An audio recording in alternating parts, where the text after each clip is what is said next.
put implants into human beings is a question I've been asked many times. Why not? We do it. We do it with lesser life forms. We do it continuously. And obviously, at least our objective is to learn more about the life form that we're studying. I'm Dr. Roger Lear, and I've been doing research in the alien abduction phenomena. Myself and my surgical team has performed 10 surgeries for removal of objects from individuals who allege alien abduction. These are two specimens which were removed during a surgical procedure, and they were both encapsulated in a very dark gray membrane, which you could not cut through with a surgical blade. A laboratory was not told that they were surgical specimens. They have been likened to meteorite samples. There are numerous books and videos that certainly available today that were not available years ago. We now have a non-profit 501c3 organization called the Aliens and Scalpel Research. And we can now get grants from various scientific and non-scientific sources, as well as private donations to help carry on the research. And the purpose of this, of course, the net purpose, is to get the information out to the public.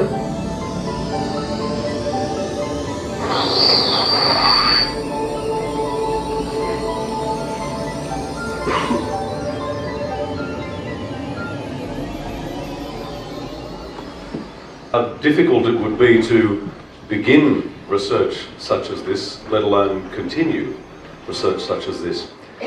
So please make welcome a man who is as brave a man as could possibly be sitting in this room to be investigating these sorts of things, Dr. Roger Lear.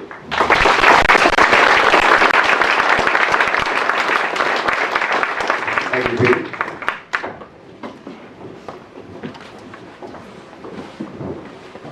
Well, thanks, folks. And first of all, I'd like to thank all those that were responsible for getting me here, Glynis and Diane and Mary and so many others that have been so kind and caring to me while I've had my stay in this really great country. Now, what we're going to cover today, as I said, is a tremendous expanse of work and things that I have done over the past few years in relation to the alien abduction phenomena. I don't do what John Mack does, or Bud Hopkins does, or John Carpenter, or Mary Rodwell. Those folks are all good folks, and they're interested in a different aspect of the abduction, which is the abductee and the story of what happened to them. This is already all very important, but what I'm interested in is the physical and scientific aspects of the subject. You might say I'm interested in that which you can hold in your hand, the so-called smoking gun. And I have a lot of smoking guns. So the things that I'm going to talk to you about today, it's all true, it's all real, but don't come back to me if you don't like what you hear. Go back to the scientists that have looked at these objects, because all I am is in the capacity of the messenger. I am telling you what the reports say, and some of the reports are printed in the back of some of my books. Or you can get it by going to my website, which is alienscalpel.com. If you want to take notes on that, very simple, Alien Scalpel. It's all one word with one S. The other, you can get this material through a website for the National Institute for Discovery Science. Now, I didn't get into this subject to prove that this was a reality. It was the other way around. I got into the subject to disprove this and to prove that these objects were nothing except some mundane things that should not be afoot. And over about 40 years of podiatric medical practice, I've removed about everything that is possible probably to remove from the human body. Hair, paper, nails, bits of metal, coral, wood, whatever. So I've seen a lot of different things, but honest to God, I've never seen anything like these. So what we've done so far, as you saw in the film, we've done 10 surgeries for the removal of objects. So far we've removed 11 objects. One of these turned out to be a very expensive piece of glass. And I don't mean that it was expensive to produce, I mean that it was expensive to find out what it was. It was a very strange piece of run of glass by Dow Corning Glass Works that used sulfur in the glass, and the glass had both characteristics of crystal and glass. So it had its fool for quite a while, but as without the application of applied true science used in the proper manner, which should be used more often in this field and is not, can really do something to contribute knowledge to the entire world with reference to the UFO subject. Now, that's what I try and do. And also lately, I've been all over the world this year and for the past few years. My heart is not that good anymore, so next year I'll probably be staying pretty close to home, and you might not see me at conferences. But anyway, I want to warn you folks who go to conferences or have conferences here or listen to things on TV or read the magazines or the available UFO literature. Here's my warning. Take it for whatever way you want. Anyone that gets up before you that's a researcher in this field or claims they are a researcher in the field, no matter what their qualifications seem to be, if they give you the indication they have the answers, then you better put at least one finger in your ear and turn around and leave, because we don't.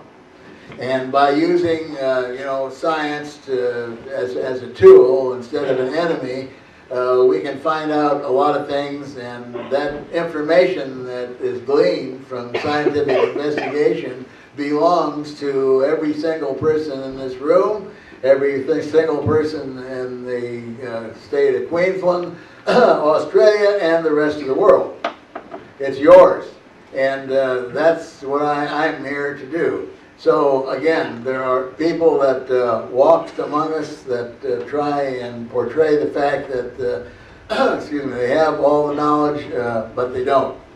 It's okay to theorize. That's scientific and works well, and then you must really take the theory and take it into a lab and either prove it or disprove it.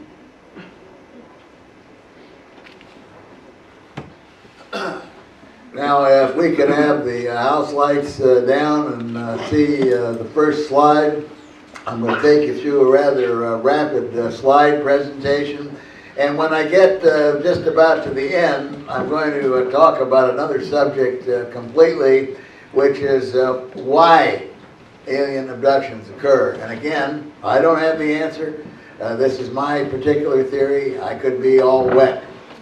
But I think that I found at least one key to why most alien abductions are going on. Implants, that's what I do. I went to a person and I said, gee, I need a slide to introduce my talk.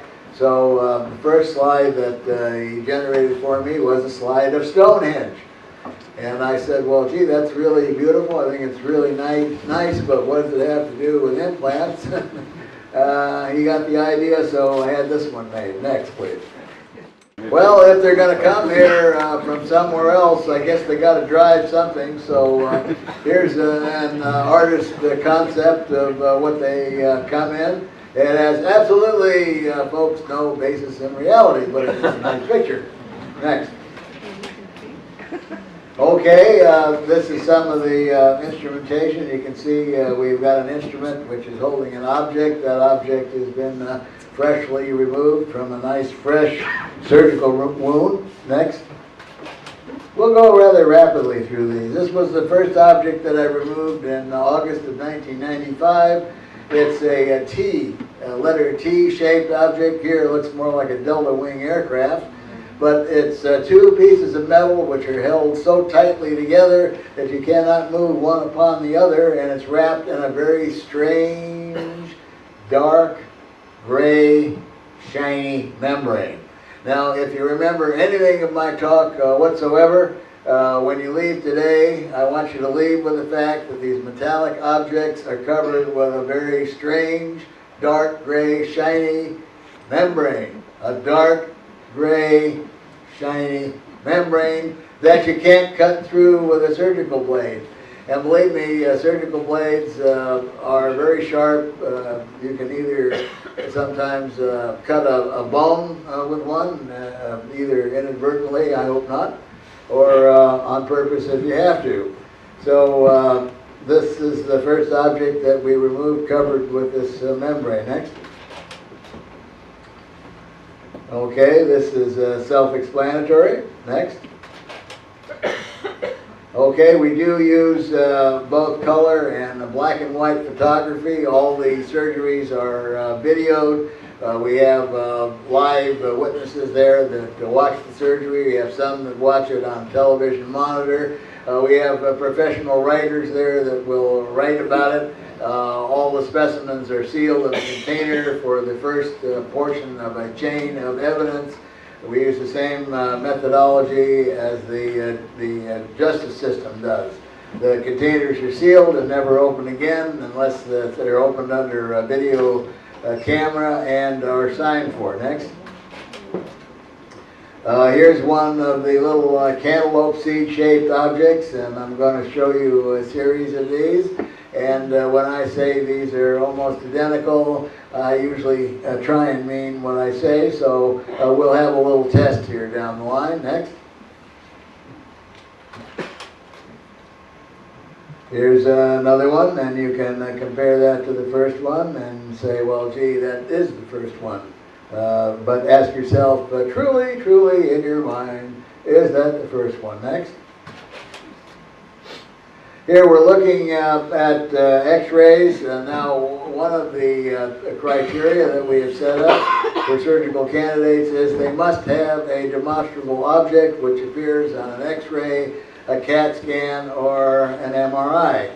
Now, I've run about 300 emails behind, so if you email me and you don't get an answer right away, I apologize. Just hang on. We'll eventually get back to you. Now, a lot of people think they have implants, but they don't. They may have objects other than implants in them, or some are tumors or other natural growths that appear on the human body.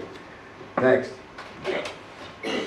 Here's an object right here, and you can see that it's above the bone. Most of these objects we find are down deep. They're within the close proximity to the bone, but not touching the bone. They're in an area where the tissue has not reacted with an inflammatory response.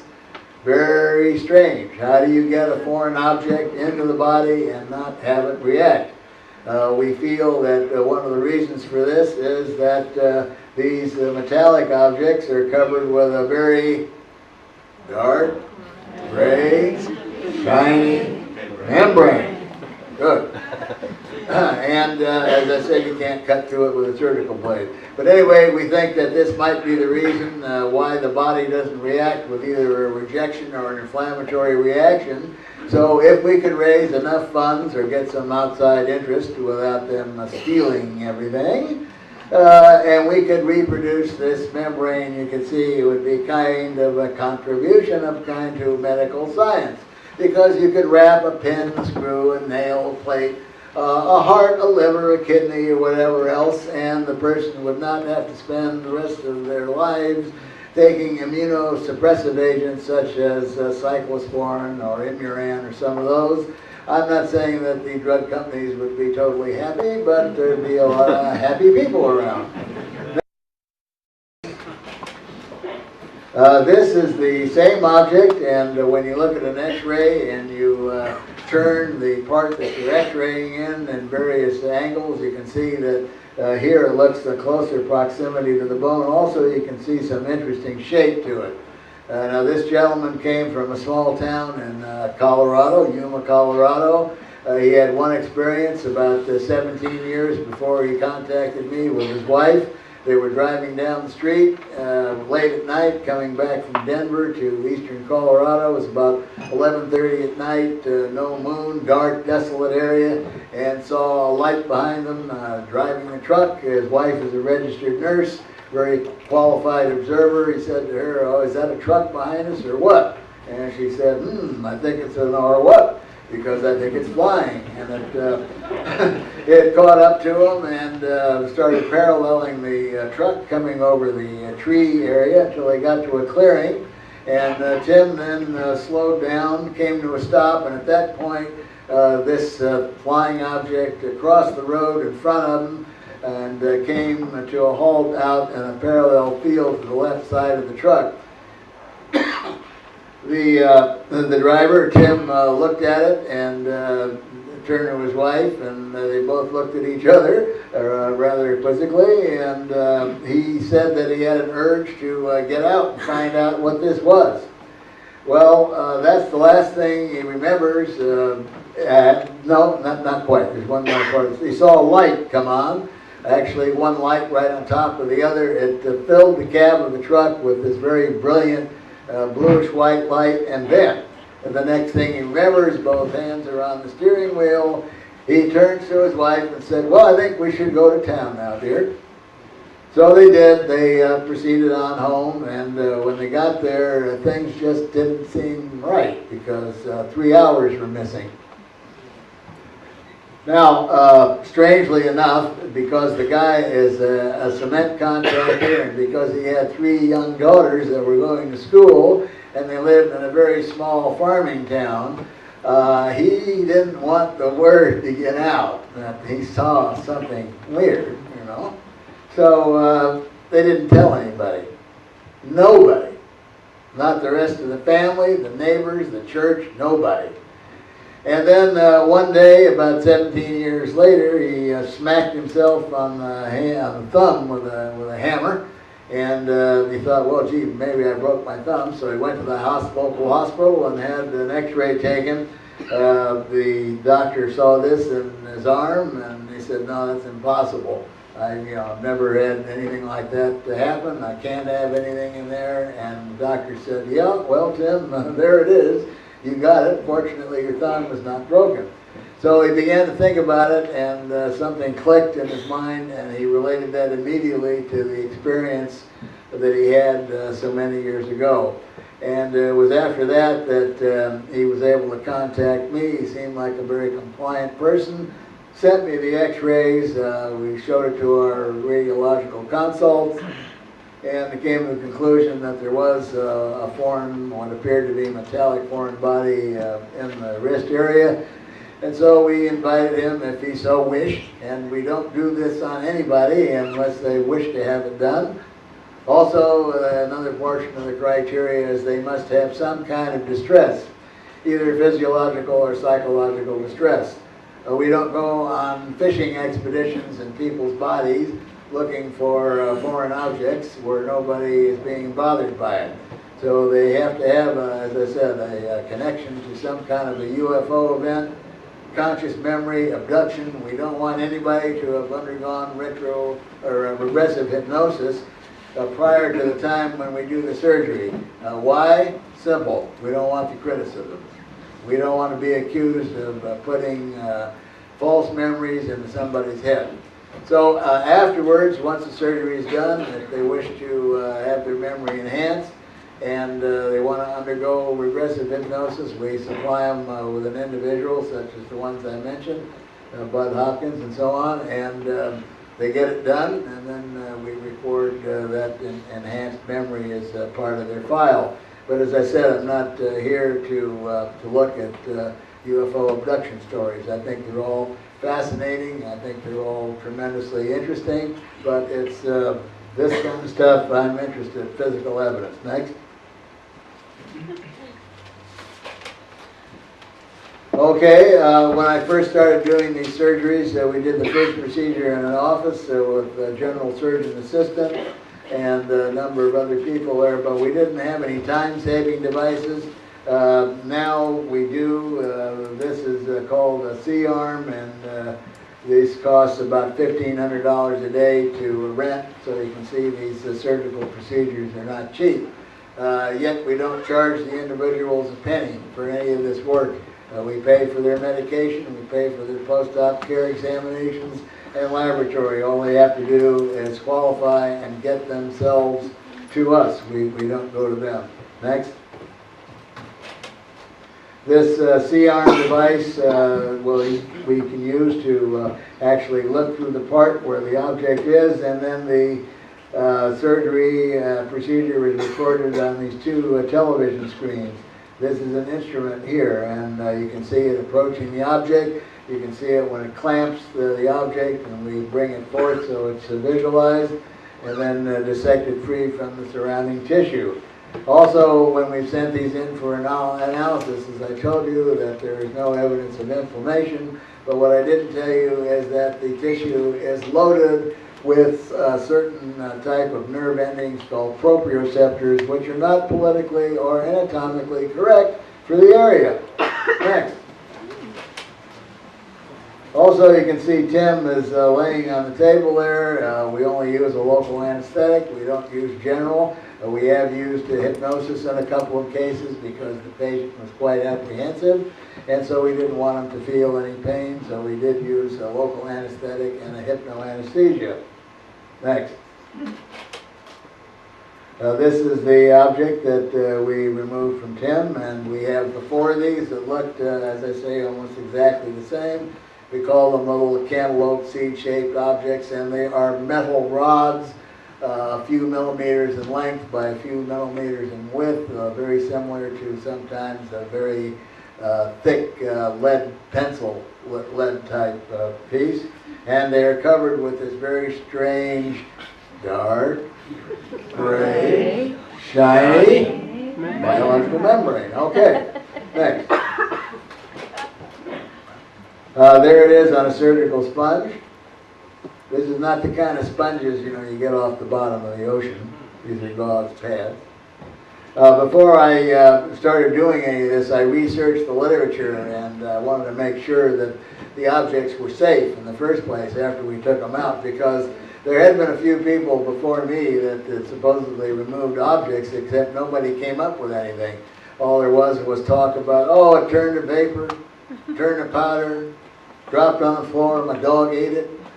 Just all sorts of things, but nobody really came out with any. So I wanted to be safe, so I thought, gee, what is a good thing to preserve these objects in? So I thought, well, maybe a piece of the person that it came out of would be a good thing, and what's an easy thing to get from the body that we could use? Hey, how about blood? So we took blood and we spun it down, took off the liquid portion, which is the serum, and that with a preservative and an anticoagulant made a wonderful transport and preservative medium to put these objects in, and ever since then they've been as happy as clams. Next. Another view. Next. Next. Next. Is this the same one? Or maybe that was the same as the first ones I showed you. Next. Next. Hey, how about this one? Is that the same one as the other one? Let's take a poll. How many think all these are the same one? Nobody. How many? Oh, we have one person. How many people think they're all different? You're partially right. Next. How about that one? That's different. Is that the same as the one we just saw? How many say that's the same as the one we just saw? One person. Next. Okay, well, you're all wrong because some were the same and some were different, but they all, as I said, I don't use terms loosely. They look pretty much exactly the same. They came out of 4 different individuals. Now, that means something. What does it mean, you say? I don't know. It means something. Draw your own conclusion. Anyway, what do these things look like when you look at them through the microscope? Here we're looking at the object through a small dissecting microscope, and you say, that's not the object. He probably went to the butcher shop and got some liver. But no, it's not liver. That's what the membrane looks like underneath the microscope. And, excuse me, when we were using magnification techniques such as the atomic force microscope, we found that we couldn't keep these objects in serum because serum has an occasional blood cell in it. And you can just imagine if you were looking under great magnification, and here come this, giant blood cells swimming by. You wouldn't see what was underneath. So we found that we could take them out and put them in sterile distilled water. Let me show you what happens. Next. This is another shot. Just come out of the serum. You can see it's very smooth and shiny. Next. Aha! What happens when you put it in sterile distilled water? The color begins to fade out. It gets this whitish color. And in this portion, you can see through it. And what you're seeing is the metal that's inside. And not only that, but the membrane becomes soft and you can cut through it. Next. Here's a greater close-up view of the area where you're actually seeing the metal right through the membrane where it became transparent. Next. Ah, we discovered something else. On one of these specimens, actually we have three specimens that have this little area, and these look like little egg sacs. What a strange thing to find. Next. Again, these little sacs. What would that be doing on a membrane wrapped around a piece of metal material that came from the inside of the body? Next. Again, you can see these. Can everybody see these okay? Okay, we had a little French biologist who had a PhD in biology, and she was also a physician. And she said something like, and pardon if I don't do this correctly, but she said something like, "This is the strangest thing I have seen come from the human body." And you'll see pictures of her. She's kind of a cute gal. But we had another scientist lady who came along and said, "I'll tell you what, I'll donate a microtome blade." You all know what a microtome is? It's like a meat slicer, it slices up deli and stuff. But what you do is you take your specimen and you freeze it in a block. And then when it's frozen in this block, you can put it on this microtome slicer and you can slice through the frozen material, and it makes very fine slices that you can then put under a microscope and you can look at it. So, and these blades are extremely expensive. So this one scientist said, "I'll tell you what," she says, "I'll donate a microtome blade if I have your permission to take a piece of this off and slice it up and look at it under a microscope." And I said, "Well, darling, you got it."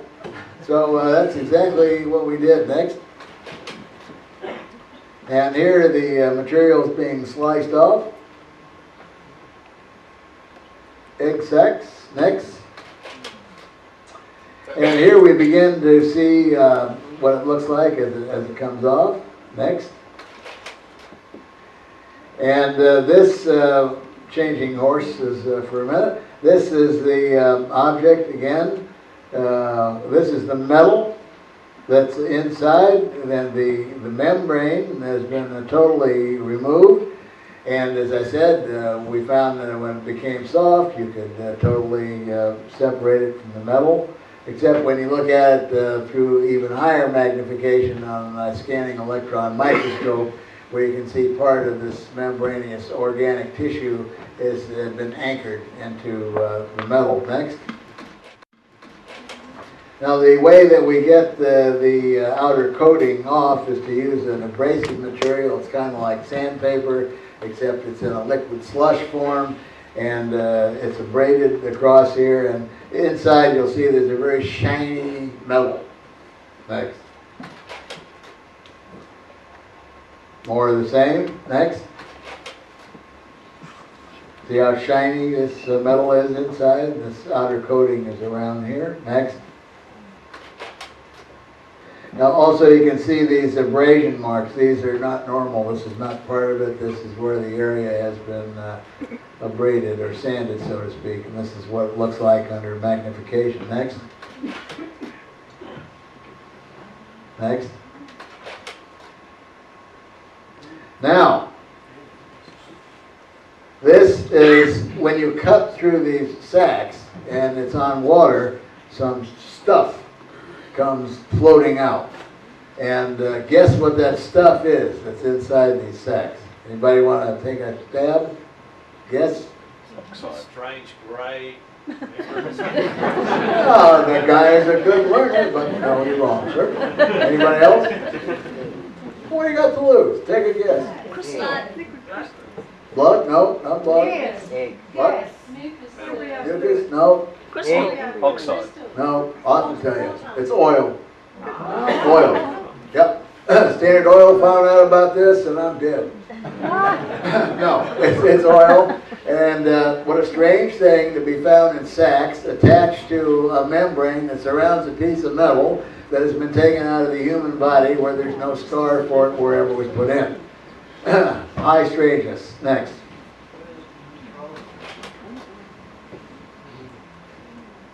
Next.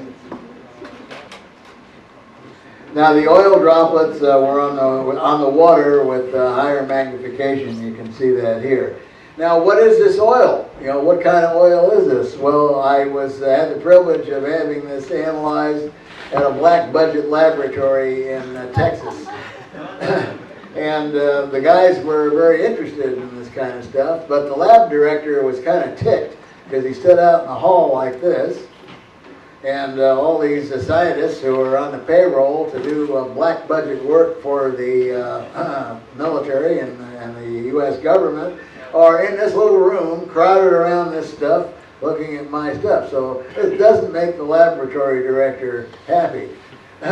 But we did subject this oil to a test called Raman spectrometry, and we found out all the acids or the amino acids that are in this oil and fatty acids. But what do you know? It didn't fit anything in the database. And the database has about 153,000 oils in it. So here we are right back to where we were before, and as I said, or I might have said before, many times you do these tests or you use science to answer questions, and what do you get? 20 more questions. So that's why I don't have all the answers, and if I stay alive and keep pursuing this, maybe sometime down the line you'll have me back someday and I can answer these questions. Next. Using a scanning electron microscope, the amount of kV, this is 20 kV, is the force of the electron beam which is going into the object. So here we're looking basically at the surface, and you'll see these strands come off, and these strands that come off are biological tissue that have been anchored into the metal itself. We have no known human technology for doing this. Next. These are just some slides of some of the laboratory equipment that's being used. Next. Next. Let's see, yeah, good, we'll focus on that. And this is the gal I was talking about, and she's a very brilliant lady. Next. Next. Next. That won't focus because it's a picture of a picture. Next. Okay, now we're going to stop with the slides right there, and I'm going to show you a short video of one of the procedures that we did with the object that was removed from Tim Cullen. He's the fellow you saw laying on the table. He's the fellow with one of these little cantaloupe seed-shaped devices. He's the case I talked about from Colorado. Now this guy was very interesting because he was mad. He was sort of a simple, hillbilly type person who represented a very large brain. But he was mad because he said nobody had the right to do this to me. I don't care whether they came 10 trillion miles through space or they didn't have my permission. They didn't have my permission to put this in my arm. So he was mad, and after the surgery was done, he went back to the small town in Yuma, and he went to 2 churches. One was the Catholic Church, and another was a Lutheran church, and he presented this material on 2 different Sundays. He did a public presentation to the congregation, and he was extremely well received. And it got into the small 128-year-old newspaper, the Yuma Pioneer, and that was a front page story that was picked up by the Denver Post, which is a very conservative newspaper, and they printed a small one-page article. So that's the kind of guy he is. Now I'm going to show you what his object looked like when we put it on the bench and we use magnetic. Remember, these objects are highly magnetic to begin with, but we'll put a magnet over it and I'll show you what it looks like. So go ahead and run that video number 2. Here's the object, and you see how nicely it flies up to the magnets, goes quite a distance. Now we'll take it back out again, and we'll put it on the lab table, pass the magnet over at a particular distance. What you're going to see is these 2 little things. I hope you can see it from the back of the room. 2 little things come out, like 2 little antennae, and when they move the magnet back and forth, they wave back and forth with the object. Hello, magnet, hello, hello. Isn't that kind of a cutie? Well, that's the one that came out of Tim's arm. Now, yeah, it'll jump right up. We have one, I think, in slow motion here. Hey, bingo. Hello. So we took this object to the same Black Budget laboratory in Texas, and they did a scanning electron microscopy, and you can kill that now. And what they found was, if it's highly magnetic, you would think that it would contain what? Iron. Iron, right. Well, it did. Very high concentration of iron. So then we did another test on it called an X-ray diffraction examination. Does there anybody know what that is? No one? Okay, X-ray diffraction looks at the molecular structure of a particular metal, and all metals are structured with an arrangement of atoms, arrangement of molecules, and they form a crystal. So every pure metal is a crystal, and that's the way metals are supposed to be, and that's the way they are found in nature. Now, if somehow you look at the metal and you don't find any arrangement of atoms, that metal is then called amorphous, amorphous. Morph meaning form, a means without. So this is a metal without form. So here we have a high concentration of amorphous iron. Well, you don't find amorphous iron in nature, and I thought you just didn't find amorphous iron anywhere.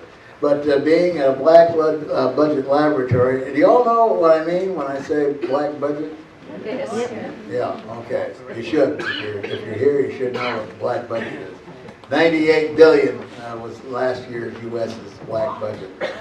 Money that's totally unaccounted for, as a side note. But anyway, they look at this, and I found out that, hey, guess what? We know how to make amorphous metals. Now, don't ask me what we use it for, because I haven't a clue, and they weren't going to tell me. But that was a concession. They even told me that we know how to make it. But one of the things we don't know how to make, and so if a Black Budget laboratory doesn't know how to make it, then it's not in the purview of the field of science. We don't know how to make it magnetic. So here again, they're all crowded in here, this little room, looking at this magnetic iron, which is amorphous. And again, the lab director's out in the hall with his hands on his hips, because these guys are getting paid to do this secret stuff, not be in here looking at UFO material. So you know, you can catch a certain things about this. So anyway, that's one of the things that we find, and it's just one of the mysteries. Again, you know, why do these have amorphous metals? Why are they magnetic? I often get asked, what happens, you know, in the body? Can you detect anything? Are they putting anything out? The answer is yes. We found in several cases that they put out an electromagnetic field measurable on a Gauss meter of about 6 milligauss. And if anybody's into electronics or radio, you'll know that's a pretty strong magnetic field. When they're taken out of the body, they don't do anything. Also on an instrument called a trimeter, we get a mid-range reading on a combined scale, electrical scale, and magnetic scale. And that's also a pretty strong reading. We have an electrical engineer that we've used, and he has designed a special probe that's connected with an oscilloscope so we can read the waves and see what it looks like. And he says there's a good indication that there's something going in and there's something coming out. So obviously these objects are in communication with somebody at some distance. And before you ask the question, are these locator devices? In my opinion, that's nonsense. Because for two primary reasons. If we're dealing with an intelligent critter from elsewhere, extraterrestrial, extra-dimensional, time traveler, or all of the above, I don't think their technology requires some kind of instrument to tell them that they're going to be able to track a being. And we know now enough about DNA to suspect that, is Bill Chalker still here? Yeah, Bill's here. You know, he's probably the one that's better on this than I am. But we know there's a good possibility that DNA contains its own sub-electrical signature. And so if you're in advanced culture and you've got the instrumentation, you don't need devices to track beings. You can track them all over the world. That coupled with the fact that I have a case in Brazil where a lady has an object in her foot very similar to what we had in the first case. And no, she does not want them removed. They scared her to death because they took an insect and they made it stand still in midair in a small pencil-like beam of light, and they told her that they could find this insect anywhere on the planet that it went. So that convinced her that she shouldn't have these objects removed. So anyway, I want to leap on, and I'm going to tell you about the last case that we did, which is a case of what seemingly is a biological object. The lady is a professional airline stewardess, still flying. She had one episode which occurred many years ago, about 20 years ago, before she contacted me. She was sleeping with her intended. It was about 2 o'clock in the morning. She saw a strong light come through the window. Nice big bluish white light. And she tried to wake her boyfriend up. He wouldn't wake up. So she got up, went to the window, she says, and looked outside. She saw a circular hovering craft. What would you expect, a streetcar? And we saw this circular hovering craft out there, and that's where the light was coming from. And I said, well, what happened after that? Remember, this is all conscious memory, no hypnosis. And she said, I don't know. I said, what do you mean you don't know? So I guess I went back to bed. And I said, well, you think you went back to bed? Yes, she said, I guess I must have went back to bed, because the next thing I knew it was morning. And I woke up and I was getting up and my friend was gone. I never saw him again. So they didn't communicate after that. So anyway, she woke up and she had all the feelings of the flu. She said she had muscle aches, pains, her eyes were burning, watering. Her mouth tasted like cotton candy and snake oil mixed together. And she didn't feel very good, so she went into the bathroom and she sloshed some water on her face, and she was extremely thirsty, so she started gobbling the water down. She said, oh God, I'm going back to bed. So she went back to bed, got up later, went in, took a shower, and As she was taking her shower, she looked at her arm and saw a lump. She said, "Oh my God, I grew a lump. Overnight, I grew a lump. Isn't that neat?"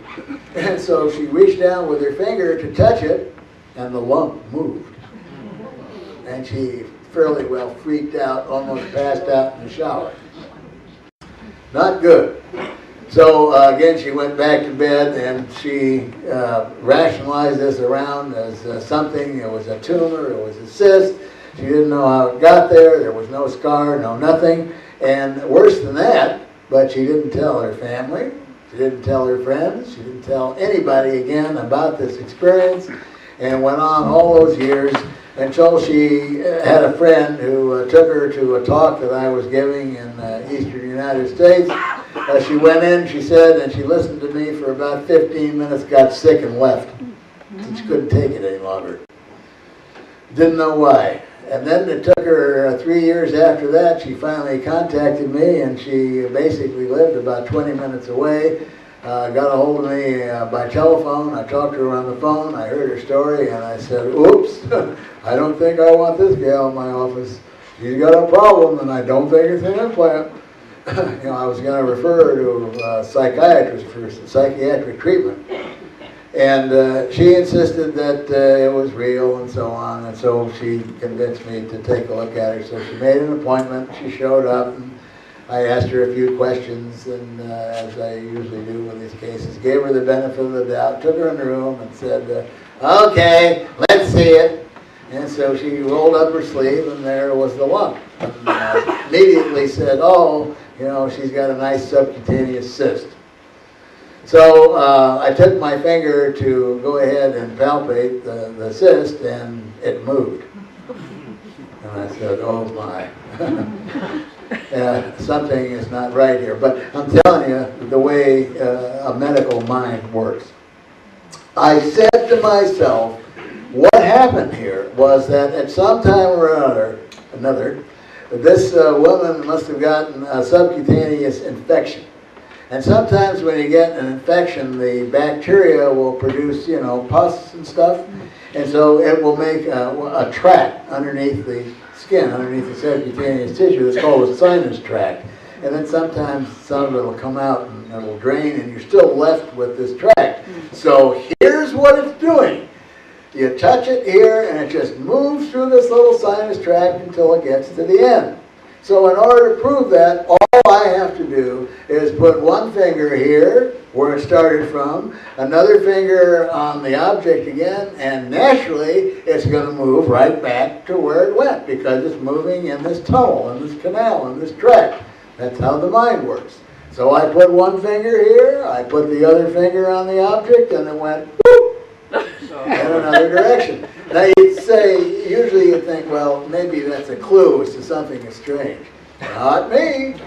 She must have two sinus tracts. And by God, I got 3 fingers. So I put one here, I put one there, I put one there. And I touched it again, and it went whoop. Ran out of fingers. It would move anywhere within a circle of about 2.5 inches. Now, if that wasn't bad enough, when I started playing with it, and really, at that time I had been in practice for about 37 years, and I'd seen a lot of things, this was beginning to freak me out, folks. I put my finger close by the object, and it would come to my finger, like, doggy, and it would follow my finger around her arm. Great thing. I guess you could sit there and play with that all day, as she had done for many years. But, was it causing any pain? No, but it was certainly causing her a lot of psychological distress. And if I had the time, which I don't, to tell you the strange set of synchronicities that allowed us to operate on this gal, you would be as freaked out.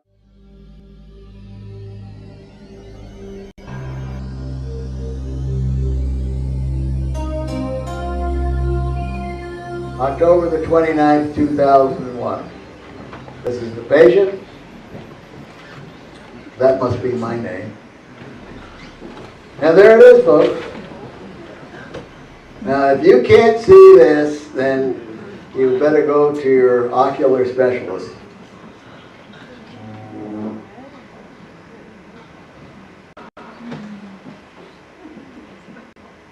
Close up. Hello. Take me out for a walk.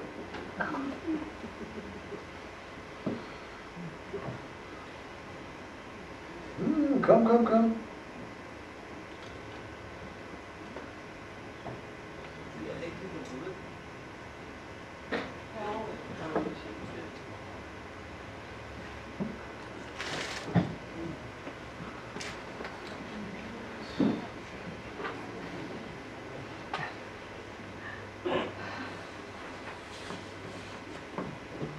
Now, this is for the purpose of withdrawing blood so that we can spin it down and put the object in it. Use the serum. Same preparation for all these cases. Now, what you're going to see here, if you're not used to looking at surgery, most objects, when you remove them, you've got to dissect them free because they're attached to the surrounding tissue.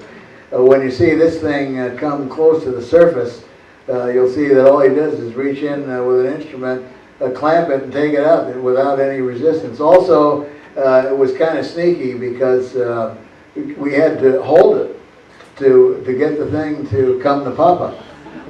It didn't want to come.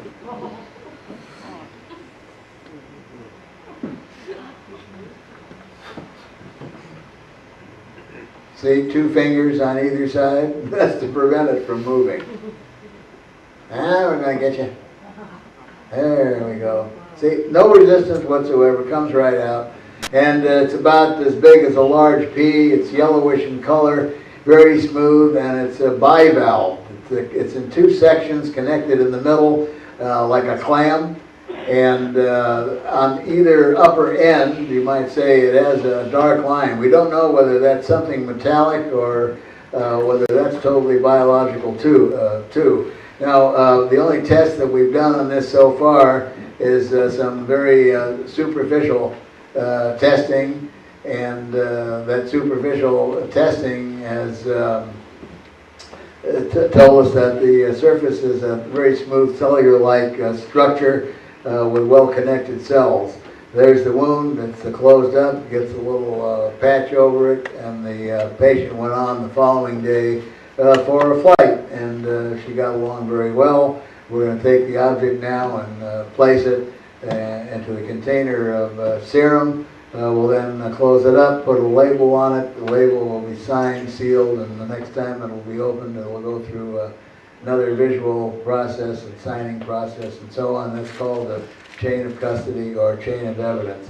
Okay, if we can chop that off right now, we'll go on to the next subject so I can, I hope, quickly conclude. Now, what is it then, if this is all going on all over the world, what could possibly be happening? And as again, I said this is my theory, but I think others have listened to it, and I really haven't had many arguments. Now, this may not be the only reason for the abduction program, but I think it's one, I think it's a valuable one. I believe that the human race worldwide is being, and has been for some years now, undergoing a genetic manipulation. And I think this is evidenced by the children that are being born within the last 40, 50, or 60 years. They are not the same children, they are not the same humans as myself or somebody that's older. And this is evidenced in many different ways because a lot of different people, and you're going to hear a lot about it from Dr. Richard Boylan. He's going to be talking about the star kids. And there's been numerous names: star children, millennium children, indigo children, advanced children. We don't know why, but I've had discussions on this subject virtually all over the world. I've never had an argument from a mother, a grandmother, a grandfather. They don't argue with me because it's true. The children are different. They can not only do things at early ages, but they also have abilities that are far beyond what we used to be able to do. And some of us right now sitting here in this audience that are in this category can probably do these things, but they don't even know that they have the ability to do them. Now, I wanted to find out, well, you know, is there something that's measurable here? If this is really the case, can we measure this somehow? And so I came to the conclusion that there is a possible way. So what I did was I took 17 functional growth characteristics, and I measured them over a period of 40 years, from 1947 to 1987. And I did not choose 1947 because it was the year of Roswell. I used 1947 because it just happened to be that the books on these childhood development statistics were written in 1947 and were never changed from 47 to 61. Isn't that strange? All over the world, and the people that do this are statisticians. They're not doctors, they're statisticians. So we looked at things as the age of running, the age when a child sits up, when they can sit freely by themselves, the age of weight bearing, the age of running, the age of speech, and so on. And so I compared them over the 40-year period, 1947 to 1987. And why 1987?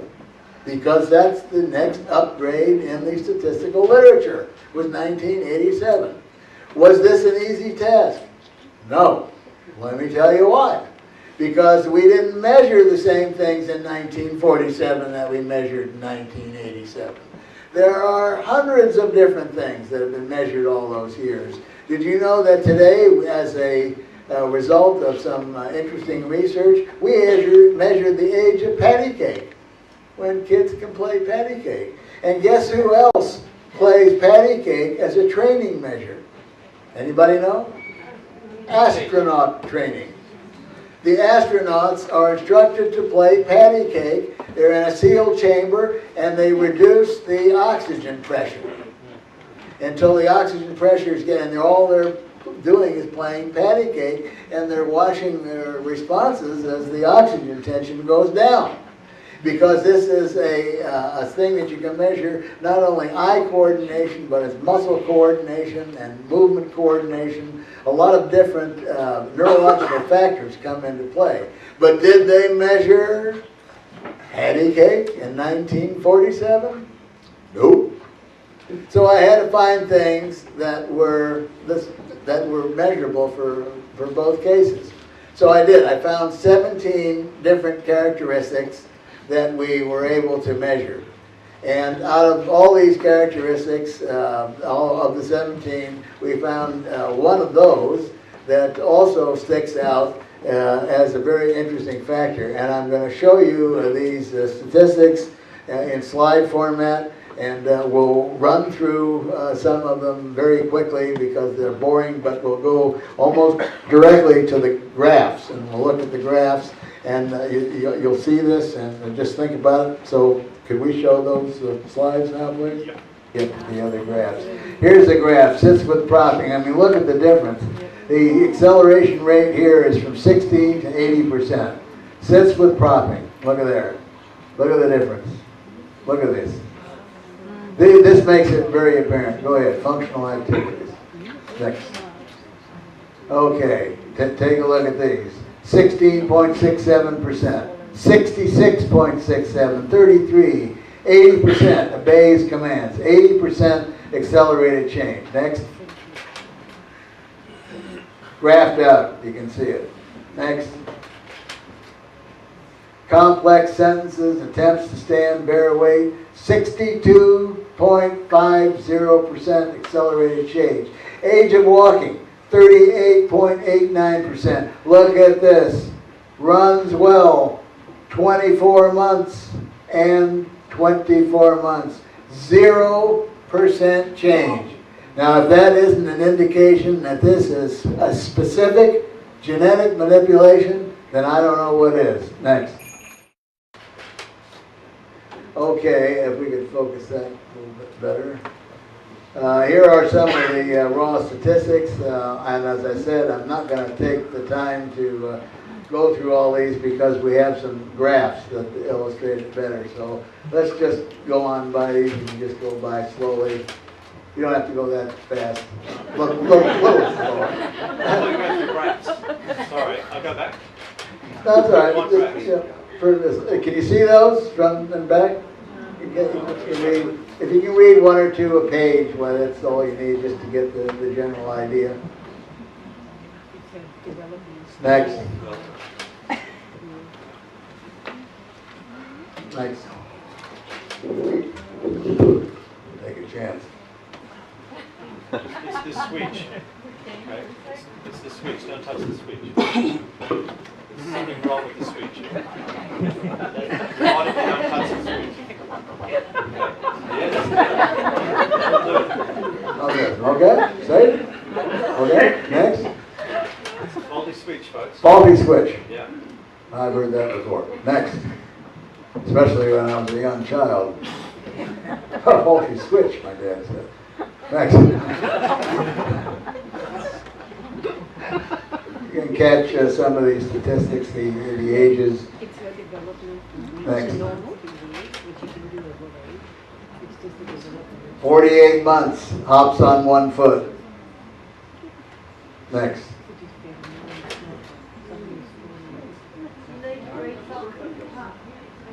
Next. Here's a book that was written in, is this the one, 1961? It was updated in 61, but it originally came out in 47. So between 47 and 61, there was no change in these figures. And you can see what things were like in 1947. Some are rather unbelievable. Poles and stands, 12 months. 6 months, turns head. Go ahead. Next.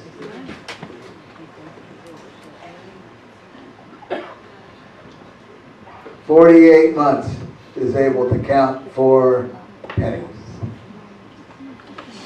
Swallows from glass, 18 months. Are we talking about today's kids? You see any change here? Just wait. Next. Knows right from left. 72 months.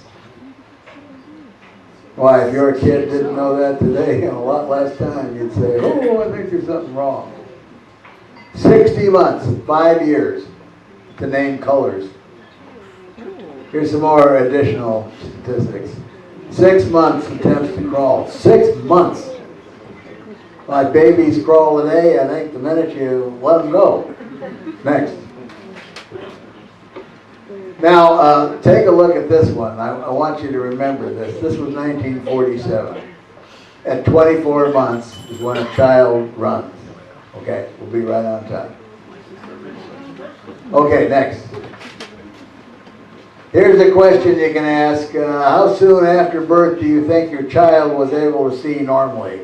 In the 1940s and 30s and 40s, the ophthalmologist told you, well, don't get up too close because you're going to confuse them. They can't see, they can't focus, they can only see color, they can only see gray, they can't see color.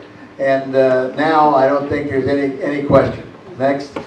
Now, here's a couple of examples. I've had people write letters. Do I have time to read one letter? Okay, I'll take my glasses off. Dear Dr. Lear, I'm writing this letter to you concerning my daughter Angela Marie Christine, who is the youngest of my 3 children. She was born on November the 27th, 1974 in Ventura, California.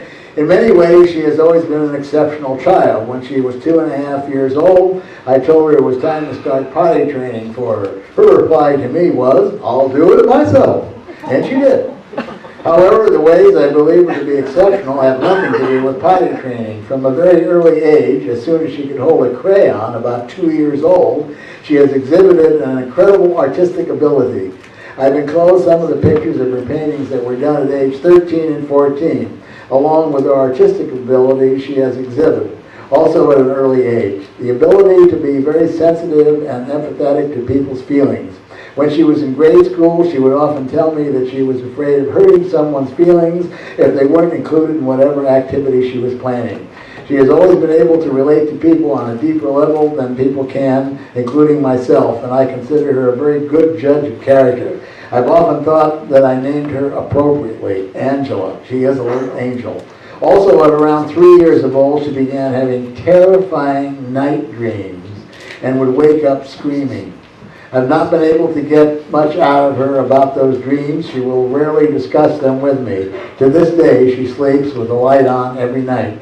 She absolutely hates the full moon, can't sleep on such nights. When I made drapes for her room, I doubly lined them, and I'm afraid it did not help. Thank you very much for a chance to tell you about my daughter. Okay, next slide. Next slide. This is Angela. Next. Now, these are examples of some of the paintings she did when she was 12 years old. 12 years old. This is not the exception, folks. This is the rule. Next. I mean, I can't even draw a straight line. About the only thing I can draw is flies. Next.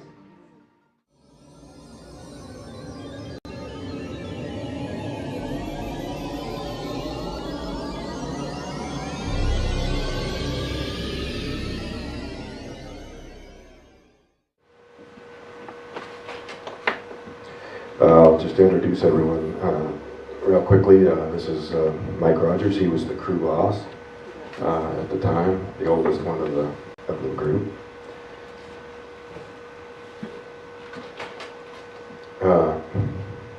Ken Peterson, next oldest. He was the one that was played by Peter Berg in the movie. Sort of a straight-laced, real religious sort of fellow. Dwayne Smith, didn't know him too well. There's some confusion with the name Dwayne, because I had a brother named Dwayne. Well, this was a guy I met 3 days before the incident, so he was just on the crew working, as is the situation with most of us there, that we were just met each other in connection with the job. We weren't a bunch of friends, actually. This is John Gillette. And Alan Dallas is sort of the black sheep of the group, sort of been in and out of trouble all his life. And this is Steve Pierce. He was played by Henry Thomas in the movie, who, I don't know if you recognize him when you saw the movie. He was actually the little boy in the movie E.T. and grown up and playing the part of this guy, who was also the youngest of the crew members. And this was me back at the time that this happened. We were all riding in this crew cab truck. We just finished a day's work in the woods, you know. A lot of people have raised the suspicion that we were all getting drunk and, you know, just imagine the whole thing. But this work with chainsaws is very dangerous, and, you know, you got to have your wits about you just to make it through the day without getting cut, because even in spite of that, everybody gets cut. So we finished the work, and this is not a situation where we've been on the road for hours. You know, like, you know, we're quite a distance from town, and, you know, get drowsy, you know, on a long drive. But, you know, we hadn't gone very far, and we just recently been working, so our minds were very keen from the you know, vigorous activity of the work. So it was starting to get dark, and we were driving out of the area, and I noticed a little glimmer of light through the trees, and this wasn't anything that caught everyone's attention as a group immediately.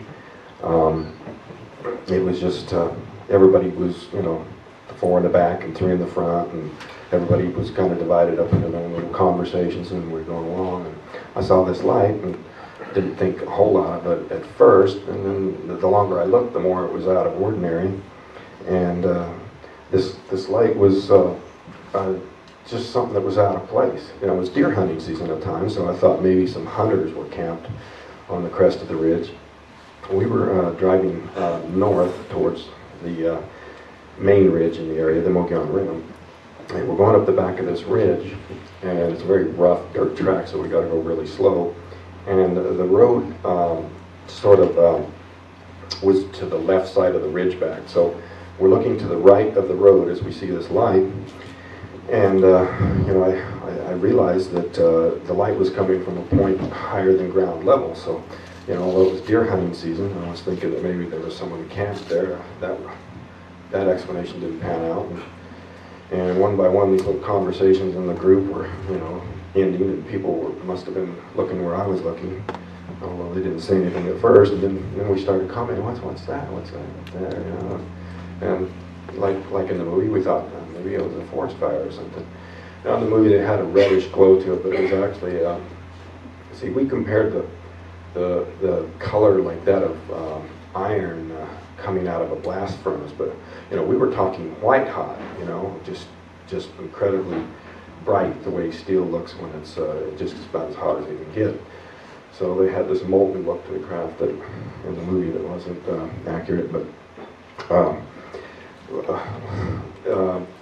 once we, you know, realized that this light was coming up, you know, from a point higher, I thought, oh, maybe a crashed plane, you know, hanging up in the tree.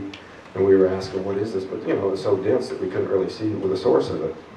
But up ahead on the road, you could see light washing across the path that we were on. And so I was thinking, you know, we'll get a look at it up there because there was an opening in the trees. And when we got around the trees to where we could see it, it was just right there. This is the map of the state of Arizona, and the ridge that I'm talking about, the Mufon Ridge. It's a great big cliff going east-west through Arizona. Very high area. And a lot of people think of Arizona as being something that's all cactus and like that, but this is the largest ponderosa pine forest in the world. So there's quite a lot of trees in northern Arizona, and then an inset map on top of that would be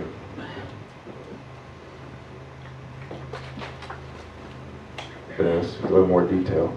Shows the position of the town in the upper right is Heber. That's the county seat and where all the law enforcement people were coming from. Shows the town where we were from, coming out from, Snowflake, and then we drove all the way out and way back up into the forest where the incident happened. Anyway, back on track. There we are. This object was just hovering there. A lot of people tried to explain this away as being the planet Jupiter. You know, they go and look up the astronomical charts and they say, well, what was in the sky that night? And, you know, what could they have mistaken this for? But you know, this was less than 100 feet away. There was no mistaking anything. You know, Alan Dallas, one of the guys in the back, yelled, "It's a spaceship!" right off the bat. And, this thing was hovering in the sky. I yelled for Mike to stop the truck. At least I think it was me. They say it was me. I don't remember saying it, but I threw open the door of the truck and I started towards this, thinking that it would leave before I got there. Now, very often on the way to work, we'll see wild animals or something, and we'll point it out to the other men.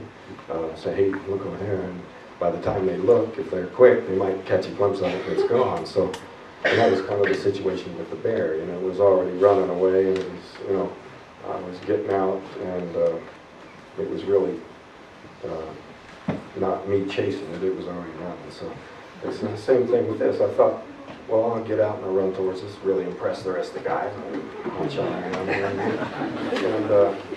so I get out and run towards them. This really alarmed the guys, and they're saying, "Hey, get back here! What are you doing?" You know, and as I got closer to it, I realized it wasn't going anywhere, and so I just kind of got myself in a jam there. Gonna look silly, turn around and run, but so I continued forward at a slower pace, and the closer I got, the more anxious they and I became. And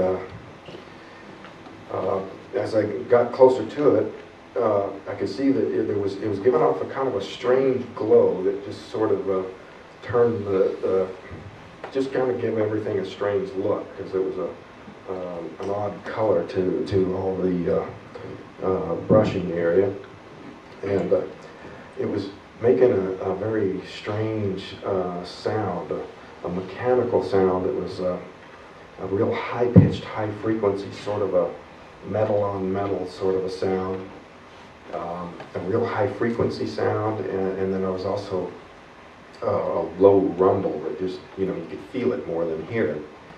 And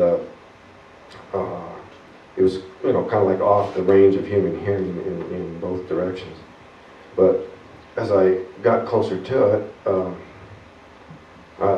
I came up to, there was a big pile of logging debris there, and I couldn't get any closer to directly under it than, say, up at an angle about like this, and yeah, because of this brush pile. So as I came up to that, suddenly the sound got louder and it started to move. It made a motion, sort of like a rocking motion. The same side was towards us, but it rose up at the same time. And the power in that increase in sound scared me. And I jumped for cover. There was a log sticking up there, and I hid down behind that. And the guys in the truck, the rest of the crew, were getting really frantic and screaming and swearing at me to get away from there. But, I didn't need to be told. I was, planning on how I was going to get out of this situation. And so I raised up and I turned to run back to the truck. And as I raised up, I felt this shock go through my body. It felt kind of like an electric shock, or like kind of like a physical blow that just, if you've ever been, tackled when you didn't see it coming playing football, something like that. It's just wham, and I blacked out. But the crew said that a blast of energy came out of the bottom of this craft and hit me. They said it just looked like a grenade, like it just a blast of energy so powerful it just was blinding. It just lit up the whole area, and they said it just threw me through the air, and they just freaked out because they thought it killed me. They said that when I hit the ground, my body just fell limp, and they figured they were next. So, there was a lot of criticism. The media would interview these guys, and they'd make remarks about how could you take off and leaving like that, and even my own family were pretty hostile to the crew because they weren't being more heroic. But in the situation that they were in, I don't know that I'd have done any different, because they had no weapons. There was nothing that they could do, and if they thought I was already killed, then maybe the smartest thing was for them to just clear out. But they said they took off. They panicked. They drove that truck in ways that had never been driven before, and that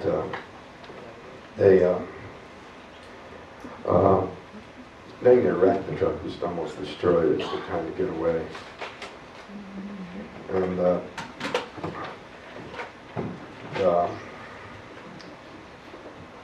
they were just so panicked that it took them a while to kind of get their wits about them. But then when they could see that they put enough distance between them to where they couldn't see the thing pursuing them, they stopped, and they said they had this big arguing and screaming match. It was really crazy. They yelled back and forth, and were trying to decide what to do. And for some reason, we're going to try to build a fire. I guess it was just the psychological security of it. But they were starting to do that, and then they looked up towards the rim road, and they could see a pickup, a camper, or some maybe deer hunters passing through up there. And so they said, "Hey, let's go get them. Maybe they got some guns and they can help us." So they threw everything in the truck and took off again and tried to catch the hunters, but they weren't able to catch up with them.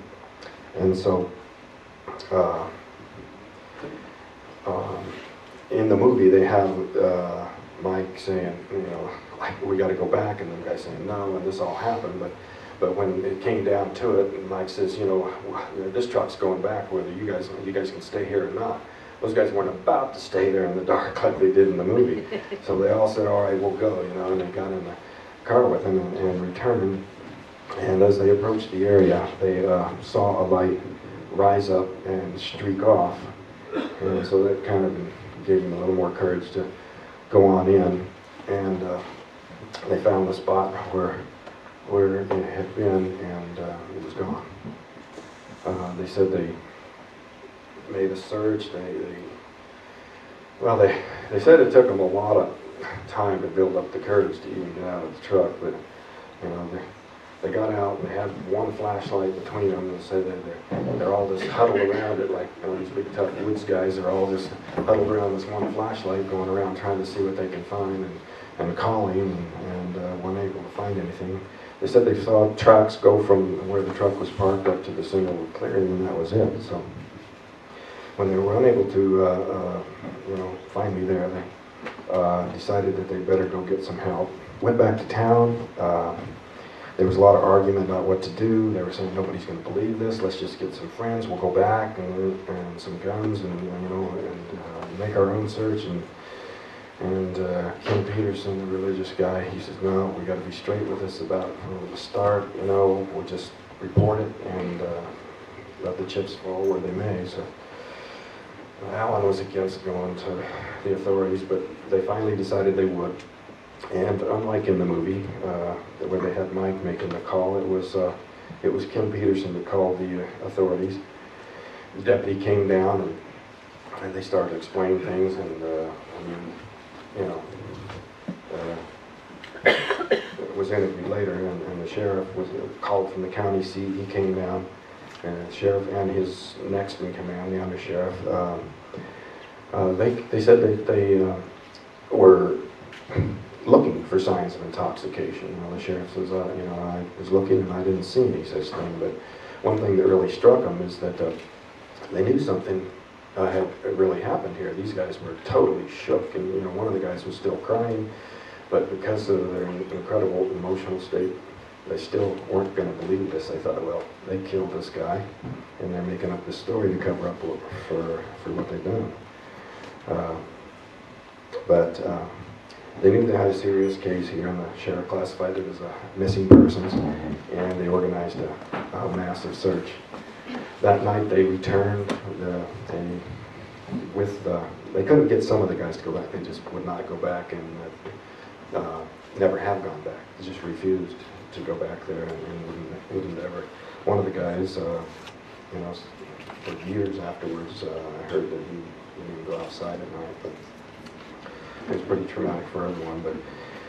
But in spite of the fact that, later Dwayne Smith was saying that Alan Dallas was, the most scared, and that he was, what Dwayne said, kissed his knees because he was hiding down behind the low of the door, and, was afraid to even peek over the window much at what was going on.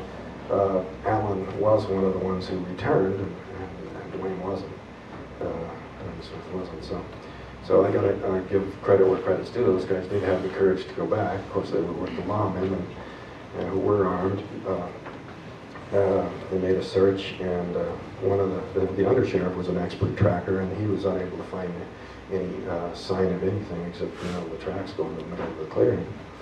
And this was the same situation the next day when they brought out the massive search and rescue team, the Silver Creek rescue team, the Forest Service, a lot of civilian volunteers, of course the Sheriff's Department. They had over 50 men, some on horseback, combed the area, made wide searches where people were spaced equally across there. They had some rather strange situations. The tracking dogs, of course, were unable to find anything except the trail from the truck to the middle of the clearing, and that was the end of it. The horses were acting very strangely, and they were behaving oddly, and so one of the horses just bolted, and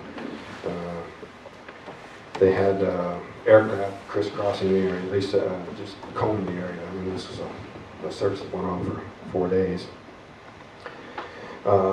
During this time, there was a man that Mike noticed had a Geiger counter, he was checking the scene there at the clearing, and Mike came up to him and he said, "What you doing?" And the guy reacted real hostile. It was kind of strange because this Forest Service guy, Mike had been the crew boss, and he'd been doing these government contracts for years, and he'd never seen anybody, this guy, in the area at all before. But and you'll also notice that in the credits to the movie, there's a credit for Geiger counter man, and this was a scene that was filmed and never used for some reason.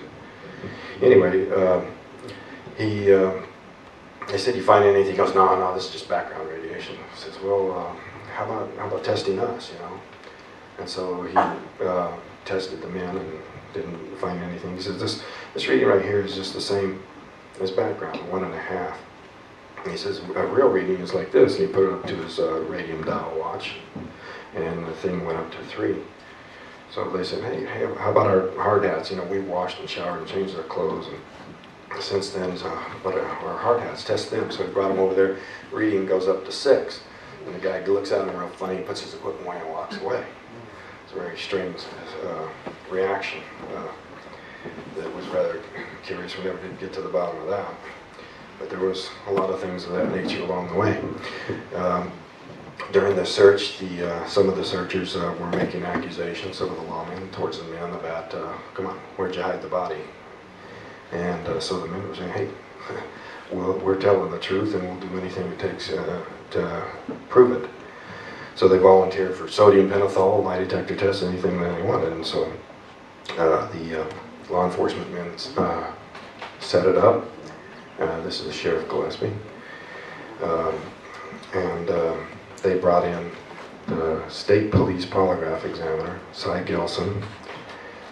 He's the top expert in the state, probably one of the top in the nation at the time, one of the top in the world presently.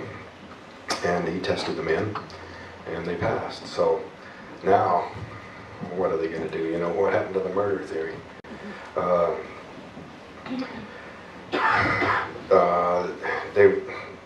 People were desperate to explain this way any way they could, and so alternate theories were then offered. But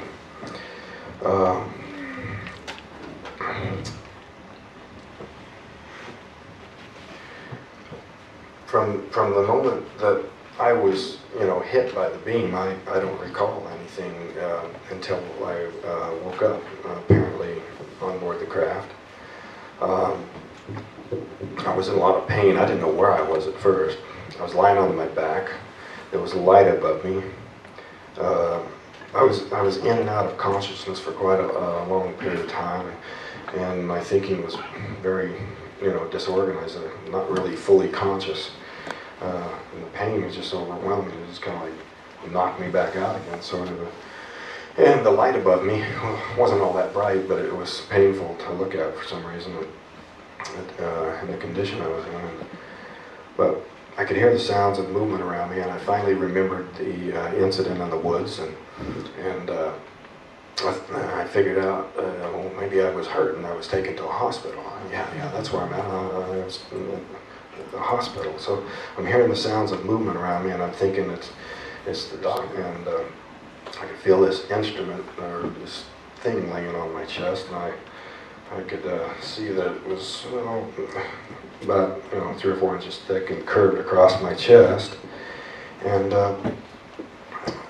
so I figured I better lay still and cooperate with the doctors, not cause any problems, because I was in a lot of pain and I was very concerned about what had happened to me. I could my eyes weren't focusing very good, but I could see the vague, blurry forms of the doctors around me. But when I finally got where I could clear my eyes and clear my vision and see, is when I saw these creatures standing over me, and I just flipped out. I just became hysterical. My mind was just racing at the same time. My body just wouldn't work. I tried to just spring away from them, but I was so weakened that when I lashed out at him, the one that was there to the side of me, it was more of a push than a hit. He just kind of fell back into the other one, And when I got up, this thing that was lying across my chest fell off. And they come around the table towards me, and I was just sort of staggered back away from them against the back wall. There was a bench there I leaned against, and as they came towards me, I grabbed for something to fend them off with, and I picked up a long, thin object, a clear glass or plastic tube or rod or something, and tried to break the end of it off, and it wouldn't break. So I just held it in a threatening way and struck at them. They weren't close enough for me to hit, but I was just making threatening motions to keep them away. I was screaming at them, "Stay away, stay away!" And they stopped, and they just sort of all at once turned and left the room. And I was pumping out all this adrenaline, trying to get my body to move, and I was not having a lot of response. Everything seemed sluggish, and I was very weak, and I was having a lot of trouble breathing, and I just couldn't catch my breath. But when they left the room, they had gone out the hallway at the back and turned right, and that was the only doorway out of there. I was afraid they would return. And so I went out of the same door, but I turned left. And this wasn't big, it was very cramped. The ceiling was just way down low, and the passage was very narrow, and it was dimly lit. And my panic was really, really aggravated by the fact that I couldn't catch my breath, and I felt like I was suffocating all the time. And I took off in a run because afraid of what was behind me, but the passageway curved so tightly to the right that I was torn between not being able to see if anything was coming up behind me and not being able to see if I was running into something worse. But I finally got a grip on myself, and I looked into a room that was empty of any creatures or beings or anything, and I saw the outline of what I took to be doorways on the opposite side that I thought might be an escape. And after piecing together the layout of what I'd traveled through, in this diagram here, I can see that it was a foolish thought to think that those were a way out, but that's what I was thinking at the time, which I wasn't thinking very clearly. It was just kind of a panicked, desperate, try anything sort of approach. And, but when I moved into this room, there was a chair in there, and this chair had its back to me, and I thought there might be somebody sitting in it, so I moved around to the side along the wall before I moved into the room more. When I could see that there was no one sitting in the chair, but as I moved into the center of the room, it darkened, and I stepped back, and it lightened again. I could see the walls, but when I got close to the center, it got very dark, and I could see points of light, like a planetarium or some sort of viewing method of star pattern. There was some controls on the arm of this chair, and I was attempting to open doors or see if I could. At one point I went over to these doorways, these outlines on the wall, and there was no light visible through the crack and no air coming through, but I didn't find any buttons or any way to open the door. So I was thinking the buttons on this chair might open the door, which they didn't. Most of the buttons didn't seem to do anything. Some of them would make those lines on the screen change. They weren't like characters, numbers, or letters. They were just long, straight lines with little segments on them at different angles. And sometimes they would move and change angles, but a lot of times they just didn't do anything. When I moved the lever, the star pattern moved, not the points of light in relation to each other, but the entire pattern moved. And that was very disorienting because it was, kind of like my whole frame of reference, was shifting. It was sort of a dizzying sort of feeling. I thought I might be really making things worse doing that, but at this point I sensed, or I don't know if I heard something or if there was a change in light, but the doorway that I came through, what I took to be a man appeared, and I thought he was like from the Air Force or somebody, that was there to rescue me. And so I went up to him and I started, battling all these questions at him, and he didn't answer me.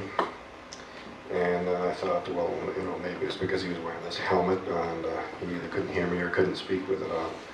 So when he wanted me to go with him, I went. He took me out of this craft into this large enclosure. It was a large room shaped like a quarter of a cylinder, turned on its side. And as soon as I got out of there, it seemed like the air was a lot fresher and easier to breathe, although the pain was still pretty much there. Also the light was much brighter. It sort of hurt my eyes a little bit at first, but it was kind of like sunlight coming through these, from these panels. I don't know if they were artificial lights or just translucent panels on the wall that you see in this picture. It just curved over into the ceiling. It was a quarter of a cylinder. I tried to look around. There were some other disc-shaped objects, machines in this, but he seemed to be in a really big hurry and moved me out of this room, down the hallway to another room. And there were some other people in there, and he left me with them. And I thought, well, because they're not wearing helmets, I'm going to try these questions again. And so I started in with all the same questions again. Where am I? What's going on here? I want out of here. I want to go home. But they didn't answer either. They started leading me over to this table, and then I was having a lot of serious misgivings about whether was I rescued or was this out of the frying pan into the fire. And so I started to resist them. I was still very weak, and there was 3 of them, and they were much stronger than I am. And they managed to get me on the table. They pushed me down, and one of them, a woman, had a mask in her hand that she put over my face. I managed, with a great deal of effort, to get one hand free and get it under the edge of the mask, and started to pull it away when I lost consciousness. I blacked out instantly, and I didn't remember anything more until I woke up.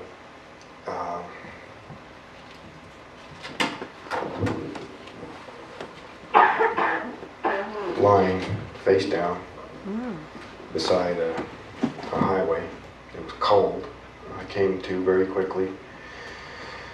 There was a light from above, and it caught my attention, and as I turned to look to see where the light was coming from, it went off.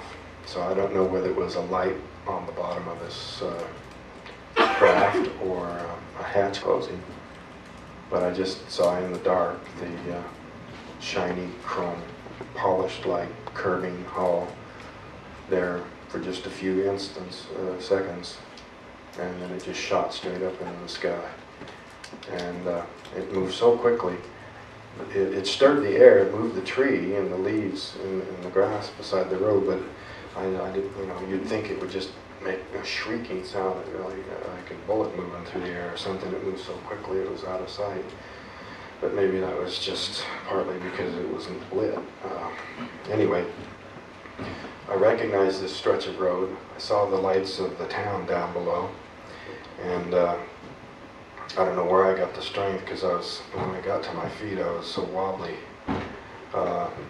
But with the last of my strength, I ran down into the town, and I went across the first bridge, and there was a building with lights on there and smoke coming out of the chimney, and I went and beat on the door, and nobody came. So I ran down on across the second bridge, and I came to a service station there, and there was a row of telephone booths there. I went into the first one, and it was out of order. So I was at the end of my rope there, but I went into the next phone booth and managed to call my family. And at that time, in that part of the country, you didn't even have to have a coin to talk to the operator. Come to find out later, the operator listened in on the phone call and tipped off the law enforcement that the call had been made, which, you know, although that's illegal, it was actually a fortunate thing at the time to verify, you know, that what was being said was true. But my family came and got me, and the sheriff's deputies that were sent out to there must have missed us by seconds, but they did know that the call came from there, contrary to many theories the skeptics had to offer. At that time, I did not realize how much time had gone by. You know, this 4-day search, there was 5 days and 6 hours missing, and I only recalled such a short period of time. I thought it was the same night. And somehow in the conversation, I was trying to get out what had happened to me, and I just kept breaking down. I just couldn't, you know, say it without, you know, I was in pretty bad shape. But my brother, when he picked up on this time thing, he said, "Feel your face," and I felt, and I had, you know, a week's growth.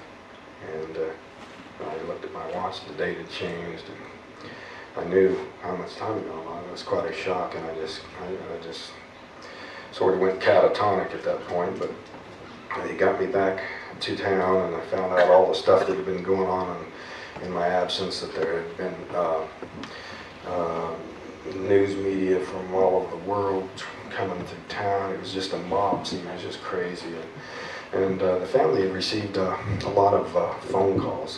There was a nurse saying that she had been working in a hospital, and something like this had happened. This couple came in and had this incident happen, and when she came back on shift, the couple was gone, their records were gone, and everybody on the staff was saying, "What are you talking about?" You know, so she was warning the family, you know, to be careful about just, you know, who got a hold of me, should I ever be returned. And there was another man that said he was retired CIA and left the same kind of warnings, you know. And, you know, even though the guy left his name and contact information, since been lost, but you know, the family took it to be crank calls, and even when I called my family that night, you know, they thought it was another prank call and started to hang up. So there was a lot of suspicion and mistrust.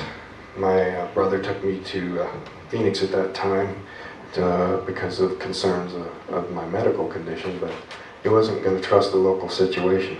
So finally, to make a long story short, in the movie there's a really flaky UFO investigative organization that we were better off not ever having had any contact with. But finally wound up with the Aerial Phenomena Research Organization here, who sponsored a lot of tests, medical tests. There was the theory being offered, okay, all right, these guys believe that this happened, but they were all drunk or on drugs out there, and they just hallucinated this thing. So I had blood and urine samples run through the county medical examiner to drug screen, which showed no trace of any drugs in my body. How about we start with how you first got involved with Billy? Okay, a little more than 26 years ago, I was in a bookstore in California, in Los Angeles area, and I saw the first tabletop, coffee table size photo book of the Meyer photos and some of the texts. It was stunning and just had a resonance of authenticity about it, so I bought it and read it, looked at it for some time, and there wasn't much more I could do except ooh and awe. And some years later, I just happened to meet someone in a little cafe in Sedona, Arizona, that had the transcripts of Meyer's conversations with these alleged extraterrestrials over a period of about 3 years or so, from 75 to 78 plus. And there were almost 2,000 pages. He gave them to me upon my return to Los Angeles, and I started to study all the information in there, and that basically triggered this whole process of investigating, researching, and ultimately being able to represent the case. Mm. And have you had the privilege of meeting Billy personally? Yes, for the past 5 years I've gone over to Switzerland and spent some time with him and with other people involved in the case. Yeah. Have you, while you were with Billy, did you at any time experience anything of that around him? Like the UFOs that he photographs? No, I didn't experience them. Just about every time I've been there, someone who had been at the visit either a little earlier or a little later over the period of time had, there were plenty of sightings during this period of time by people. I would generally go home and go to sleep at the bed and breakfast and then find out in the morning that 2 or 3 people were watching the craft come about, you know. That type of thing. It's actually, for them over there, it's pretty much old news. It's still, the contacts are still, according to Meyer and all the people, still going on, but the craft part of it is, you know, they've been used to it for 30 years. Yeah. He has come out with a lot of predictions over the years about, you know, certain issues of planetary changes, wars, catastrophes, and he wrote them down, and a lot of them, those predictions have actually come to truth, haven't they? So far, everything that they gave him as specific information, meaning where they would tell him a given event was going to occur somewhere specifically, it had. Yeah. And the details corresponded to what Meyer was told, and in all the searching I did on the internet, which he didn't have access to at this time, of course, it appears that with the exception of maybe one item, maybe 2, he was the first source of publication of that information. When you say they, could you explain it a little about who they are, who he's actually in touch with? The Plejaren, Plejaren, are said to be extraterrestrial humans who are ancestrally connected to us, and their forefathers, you know, they claim were the gods of our antiquity in many, many cases. There were other extraterrestrials said to also have played these types of roles in our past. And so through their distant ancestors, they were connected vis-a-vis these gods, as well as through some of the either genetic manipulations and or matings that may have taken place also through some of these people with indigenous, slowly evolving Earth people. Right. So there's been plenty of interaction prior to actually getting in touch with Billy, with other people, these Pleiadians? The Plejaren? Pleiadians? Well, it depends. If you want to go back into the full history of the whole thing, yes. They claim that this mission, if you will, has been going on for a very long time. If you go into simply what's said in the case, you're going back in terms of this being a let's say, corrective mission, an attempt to get humanity back on path without directly interfering with us. You're talking at least 13,500 years ago. And basically, though they have had certain contacts with other people, their primary contacts have been then almost exclusively with one particular spirit incarnating over many, many millennia as different people. The distinction being it's the spirit that reincarnates, and the personality in person is different each time. Right. So they have put forth that they have contacted a specific lineage of prophets. Right. And just so people don't get put off by that term and think that there's some great exalted claims being made here, a prophet is basically a thankless job that somebody takes on, and there have been different lineages of prophets, it should certainly be said, but the prophet plays the role of an announcer of truth, a herald, not for the purpose of starting a religion or gaining a following, but for the purpose of helping humanity to become aware of errors in beliefs, in conduct, in outcomes that are as yet unforeseen by humanity, being somewhat blind as we may be to how the universe really works, that is through the laws of cause and effect primarily.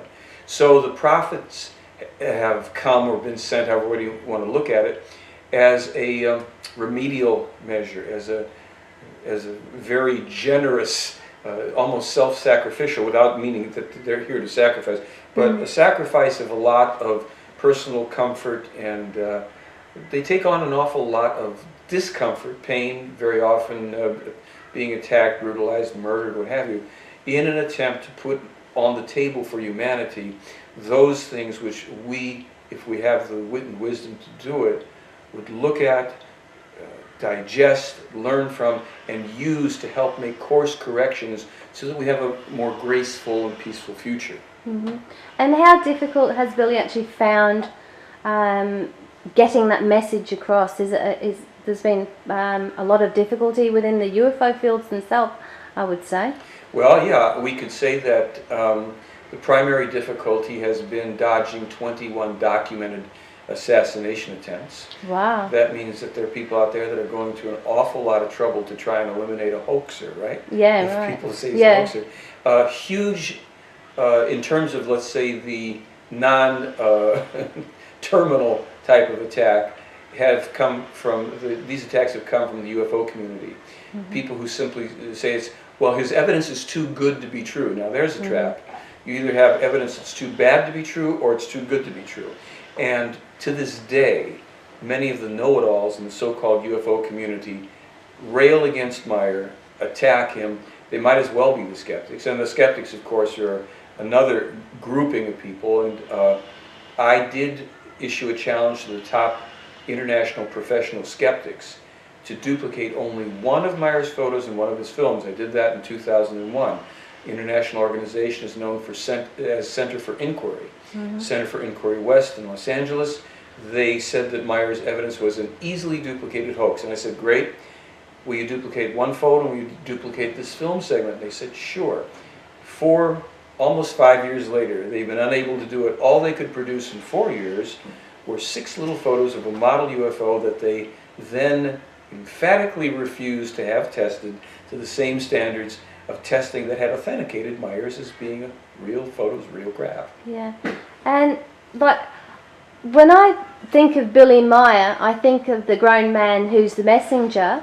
What about Billy Meyer as a person has a growing, from a young boy to the grown man who's being delivered all these messages?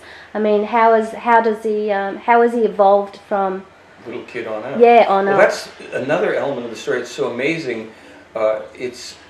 It's beyond comprehension in a sense, because his contact started when he was only 5 years of age, and they were not abductions. They were voluntary, and they remain voluntary, face-to-face, on board, on planet, wherever, contacts with these humans from another star system. Over the years, well, to give you an example, his first teacher was a man named Svath, S-F-A-T-H, Svath, and he helped work with Billy from the age of 5, I think perhaps up to about,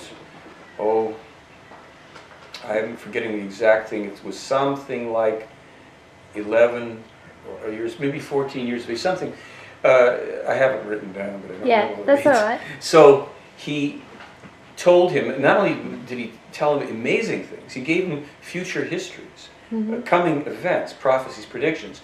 He worked with him with devices that were placed on young Edward's head. His given name was Edward Albert Meyer. And by the time Meyer was 7 years of age, he had the thinking capacity of a 35-year-old man, which brought him enormous difficulties because he was really becoming an odd fellow. Yeah. Since he couldn't confide in anybody except one man, the parish priest, Father Zimmerman, he certainly couldn't tell his playmates, even his family for a long time, what was happening to him. So he ended up being truant, being put in delinquent schools for periods of time, thrown out of classes. All this time he's having experiences that no human being has had to this day, conscious, voluntary, mind-expanding experiences. When he's 14, Meyer published a letter of Svath's information with the help of Father Zimmerman and sent it around to 3,000 different people and parties around the world, laying out prophetic information about the events, many of which are happening right now. And he was totally ignored. Totally ignored. 1951, 3,000 letters. That's 50, as of today, it's 54 years ago. He sent this out. And when you see what they had, indicated at that time specifically, enumerating all these different specific things that were coming our way, you go, gee, why wasn't there one person or one party of 3,000 that took this seriously enough to start to, open their minds? Well, do you think it was because of his age at the time? it could have been, but then again, these letters were sent out. Maybe they didn't know how old he was, but maybe people just wrote it off as fanciful stuff. And in the ensuing, shortly thereafter, Meyer joined the French Foreign Legion. He was like only 15 years of age or something. He didn't like it. So in 6 months' time or so, he walked out across the desert.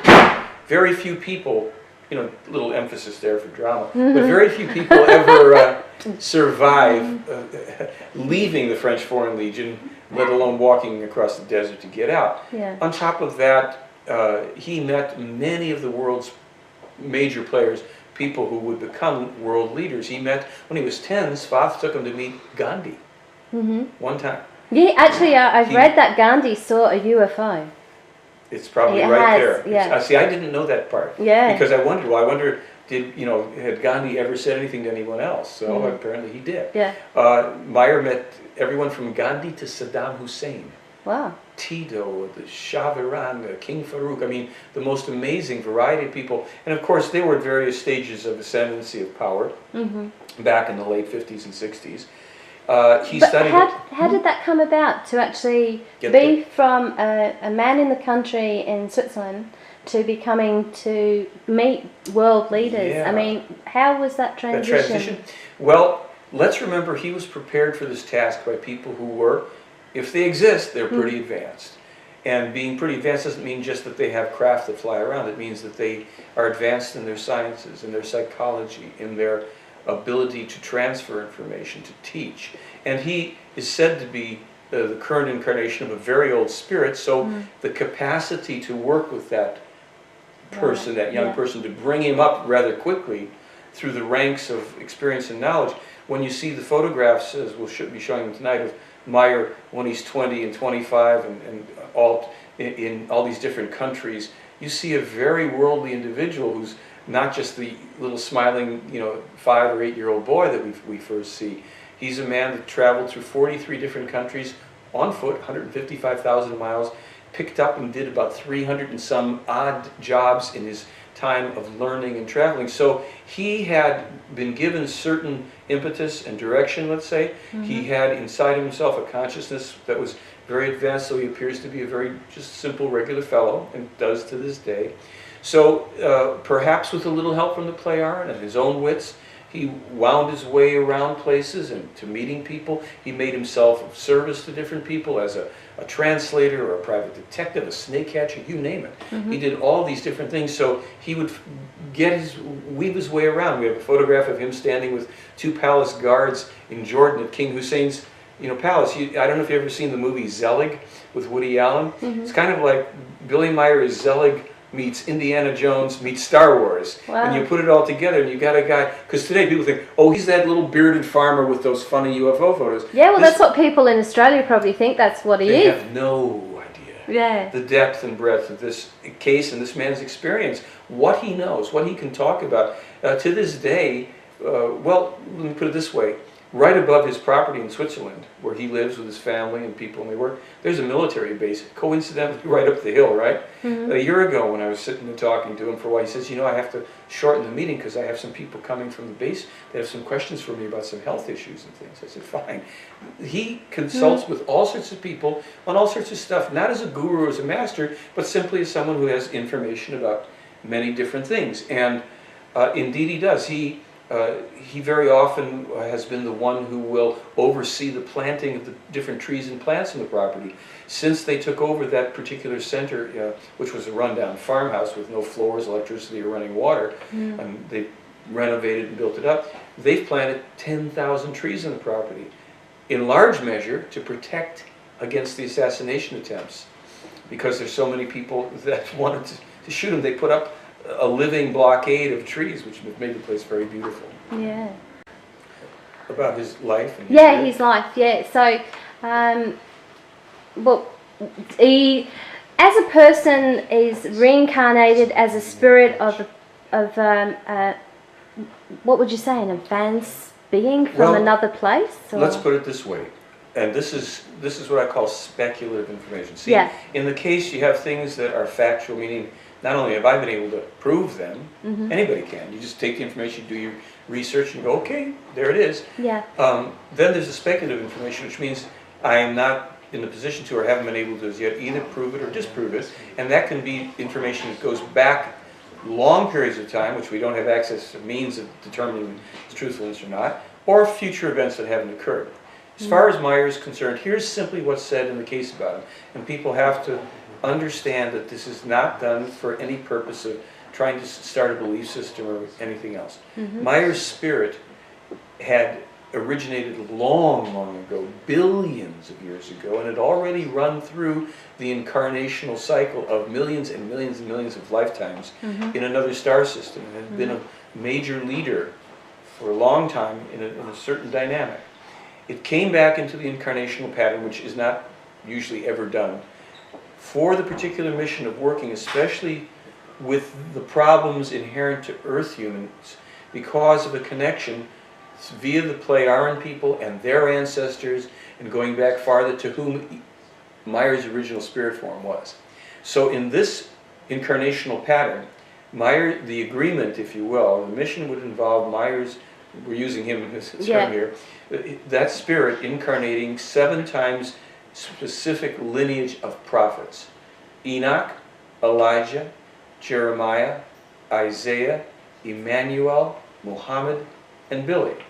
Now, if people haven't heard of Emmanuel, it's because his name got changed to Jesus and they formed a religion around it, okay? So that doesn't mean Billy's Muhammad or Billy's Jesus or Billy's Elijah. It simply means that spirit form is the same one that was in those beings. In all cases, we've had distortions about who they were and what their lives were like. And in every time, without exception, anywhere in this universe, a spirit form incarnating as a human being is simply a human being. They're not divine. They're not God, quote unquote. They are simply a human with a task to do. Because his spirit was ancient enough and had already been highly developed, it could volunteer to go back into the beginning of incarnation, in fact, all over again. So he has to go through evolution again, just like everyone else. Right. And in all the coming incarnations of that spirit form, he won't be a prophet again. It's done with Billy. He'll be another human on Earth, just like everybody else. He may have more higher developed spirit, more advanced abilities or something, but that won't be so relevant. This particular mission is for the purpose of bringing forth what they call the original and true teachings of the creation, so that we can get on course. Now, the creation is the term that they use for this very universe in which we live. They say this is the living entity of all consciousness and creation in this universe, and there's billions of universes. We can't quite wrap our brains around all this. So let's just say that when we normally speak of God, oftentimes what we're intending is to say the most powerful, the creator of everything. Except they also say that in every single case, wherever you have a God, especially a God in the sky, you're always talking about more advanced humans who came here long ago as space travelers, and then became addicted to the power of working with primitive, slowly developing, Earth humans, and represented themselves as the creation. They called themselves God or the Lord or what have you. And a huge part of this Pleiadian mission is to get us out of this mindset, so that instead of behaving because we are run by our beliefs, that we will trouble ourselves to start to think, to examine, to reason, to incorporate logic, and to enter the age of knowledge and leave behind the age of belief, or beliefs as well. And that is a huge task. They see that this particular mission, this bringing this information once again, because it's not original teaching, this is ancient teaching. Once again, this is going to take 700 years to unfold. So So how far down the track are we? we have 700 more years Oh to my go God. before That's a lot. before we will become what they consider to be true human beings. So what we have to do is discard the belief and go on the search of knowledge, because that is what's going to make us grow universally, not a Yeah. belief system, but Belief systems won't help. a knowledgeable system of learning and growing, and in that sense, because beliefs cause problems.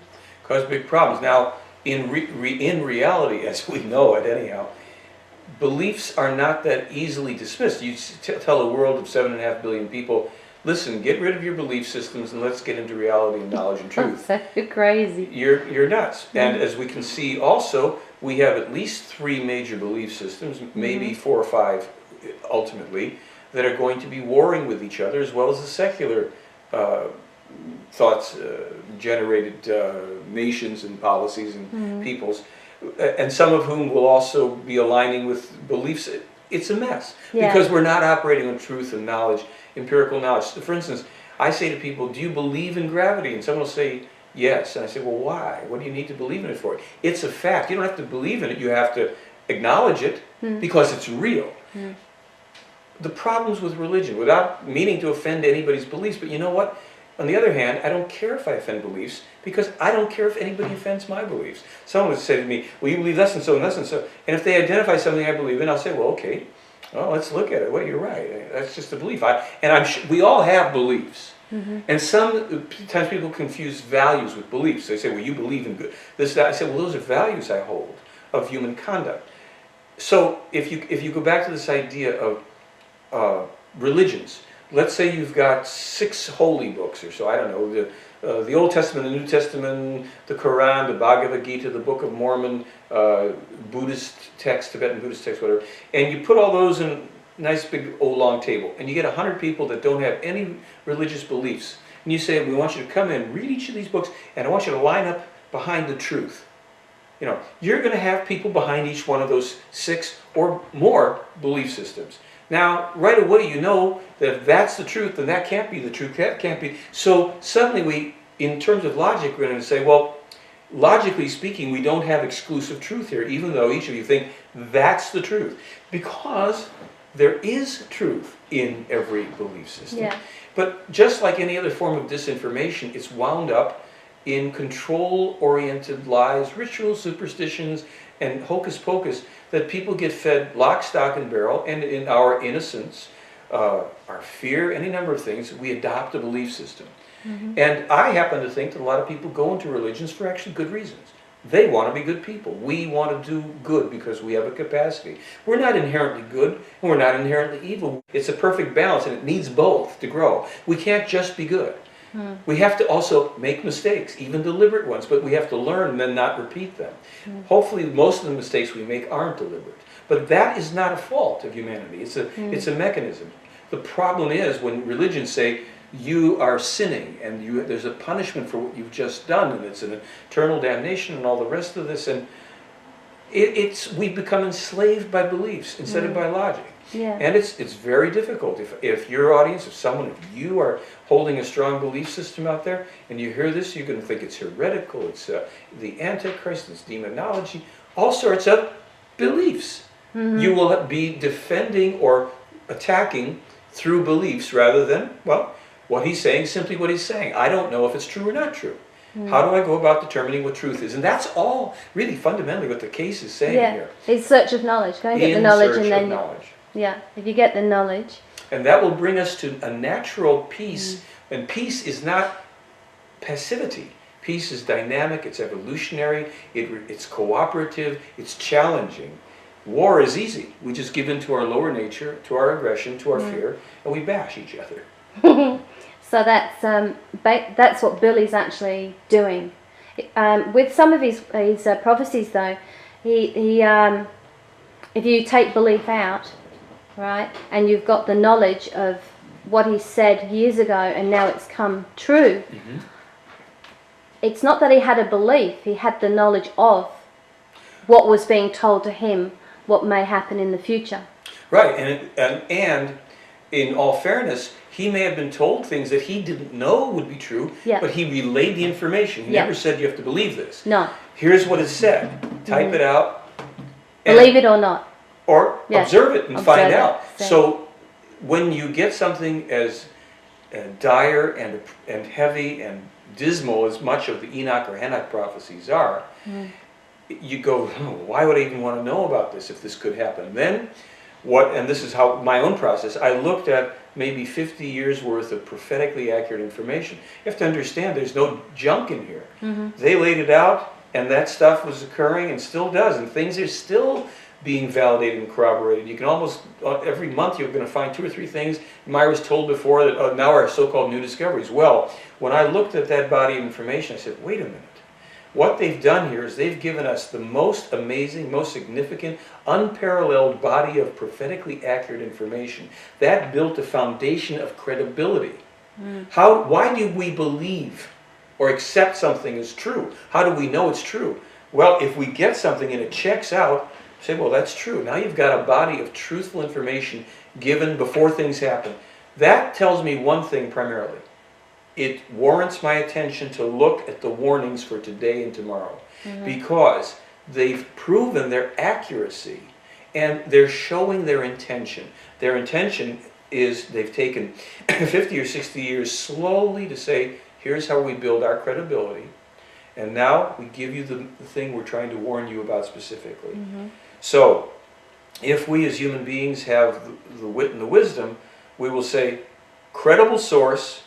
Believe me, my country went to war with Iraq on 1/zillionth of the validity of this, comparably nothing. Yeah. Here you've got 60 some years of, altogether Myra's experiences, and you go, ooh, pretty solid stuff. The most diverse areas. Not, we know this, therefore we go to kill people. No. How about it? These details, and then they're not telling us to kill anybody. They're saying the opposite. Basically, what they're saying is, and this is for our country and anybody that's allied with it, the U.S., unless the United States of America withdraws from Iraq and all military occupation around the world, it will lead to a third world war. And the place that will get the biggest destructive result of that in the world of cause and effect will be the United States.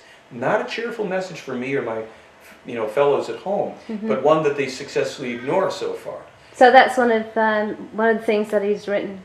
He delivered. That he delivered the message. Yeah, in the Enoch or Enoch prophecies, they foretell the destruction of the World Trade Center. They say this is only the beginning of even worse, more catastrophic events to befall the U.S. of a military/terrorist and natural disaster origin, devastation, destruction, and annihilation at an unprecedented level never before seen on the planet will befall our country if we don't stop the policy. As Billy, as a human being, how does he cope with that? I mean, well, he mentally knowing that these things, the messages that are being given. Well, I would say it's a few ways. Assuming that he is as integrated in who he is as he appears to be, he's seen a lot over a long period of time, as have these play-arm people. They don't delight in this idea. They have emotions, they have feelings. They are not, untouched by the drama, but they cannot involve themselves. So knowing that humanity is moving in this direction is not a happy state for him. I've asked him, what else can we do? He says, just tell people to become peaceful. Show them the things we have to direct them towards that. And really, one of the core things, a new pamphlet that came out essentially demonstrates and proposes the simple premise that the wars have to first be fought inside of you. In other words, that's where the core teaching of self-responsibility comes. In this case, what they're talking about is self-responsibility.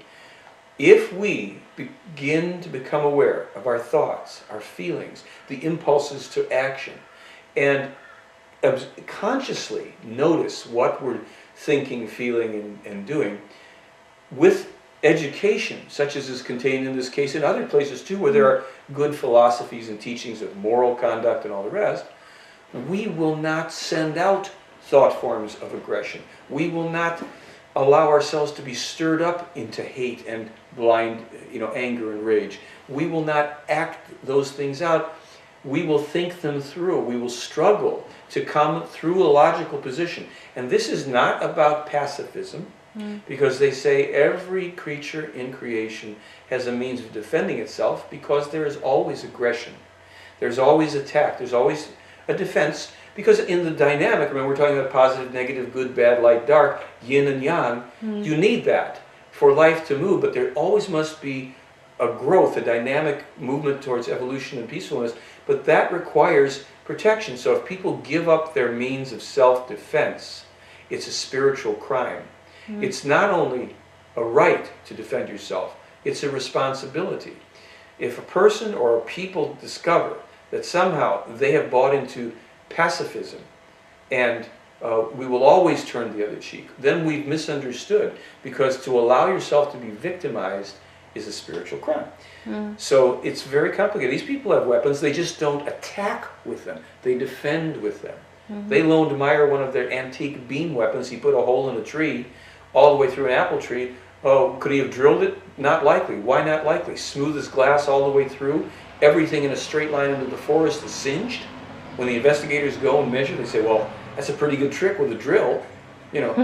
Burned for as far as they could go. So they defend themselves, they protect themselves, because they're human beings. And no matter, as long as you're incarnate in some form, from a little microbe to a highly advanced human being, you have to be able to defend yourself. And that maintains their respect and, necessary. But you don't go and aggress. For instance, the United States of America, my country, in the last 60 years, we have aggressed 200 plus times, well over 200 times, all unprovoked, against other peoples and other countries that didn't attack us.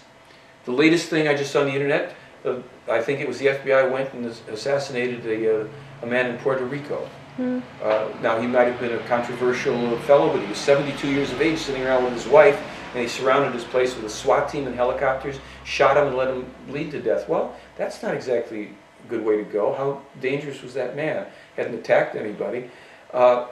These policies, what happens is we forget one of the primary teachings that actually appears in religions usually, like do unto others as you would have others do unto them, and that which a man soweth, so shall he reap. It simply means the laws of cause and effect. Take away any religious overtones, and it means if you push something out, when you throw something out, there is always an opposite and equal reaction. It comes back in its own time.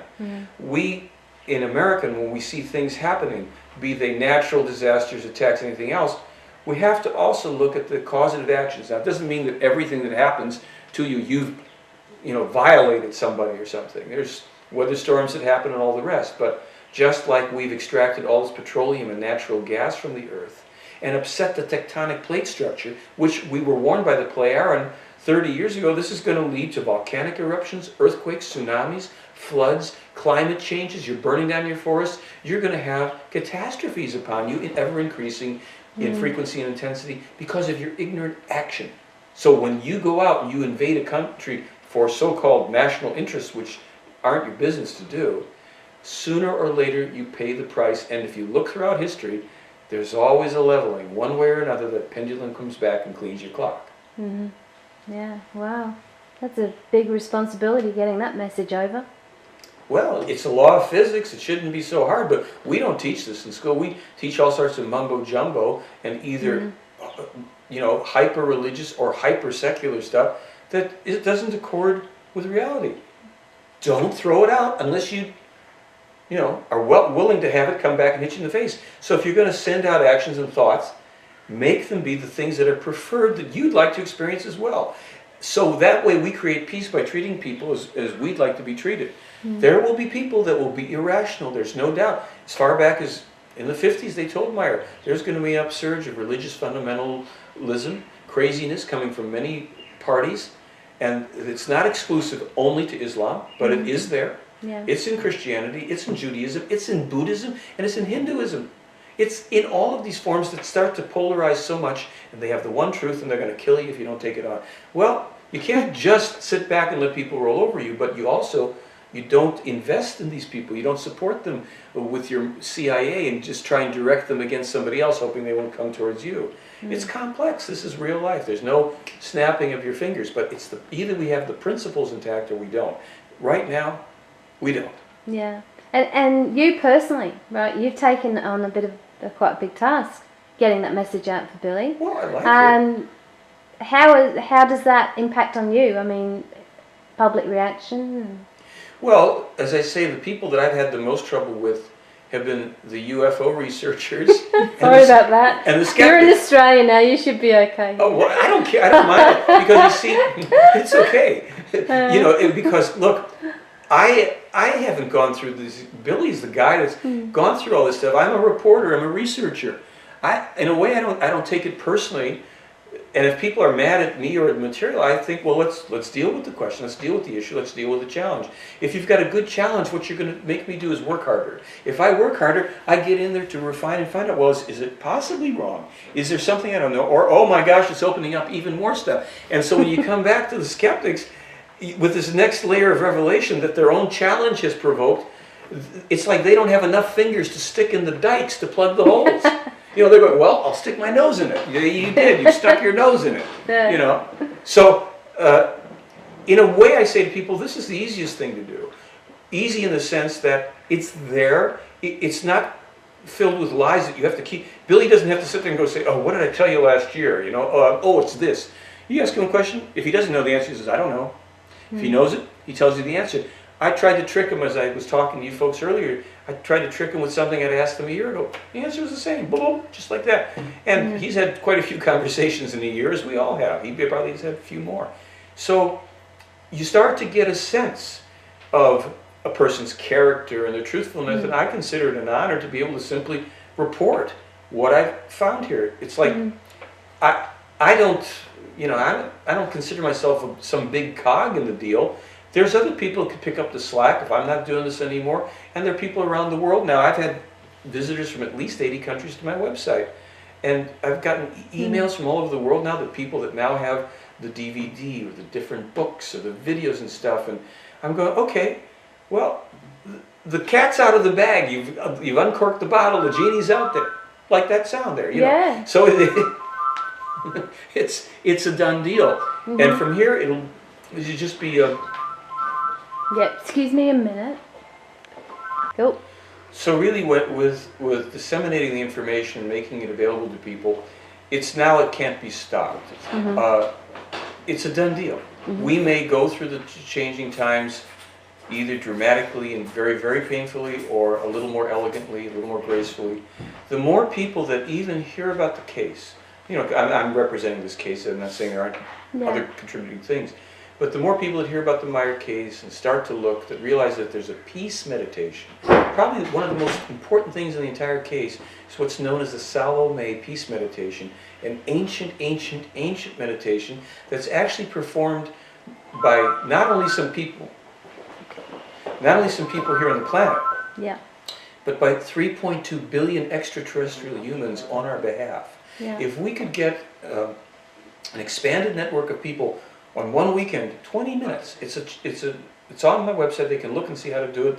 They can even get from Switzerland a DVD so you can hear how it's pronounced. We could make a quantum leap in peace, because what they've said is these are ancient, from the Lyran star system, ancient words that simply open the Akashic and help to dissolve some of the shroud of negativity around the planet from all these thought forms from thousands of years of negative thinking. And it's a Salome peace meditation. Salome Gamnan Ben Urda Ganiber Asala Esperona.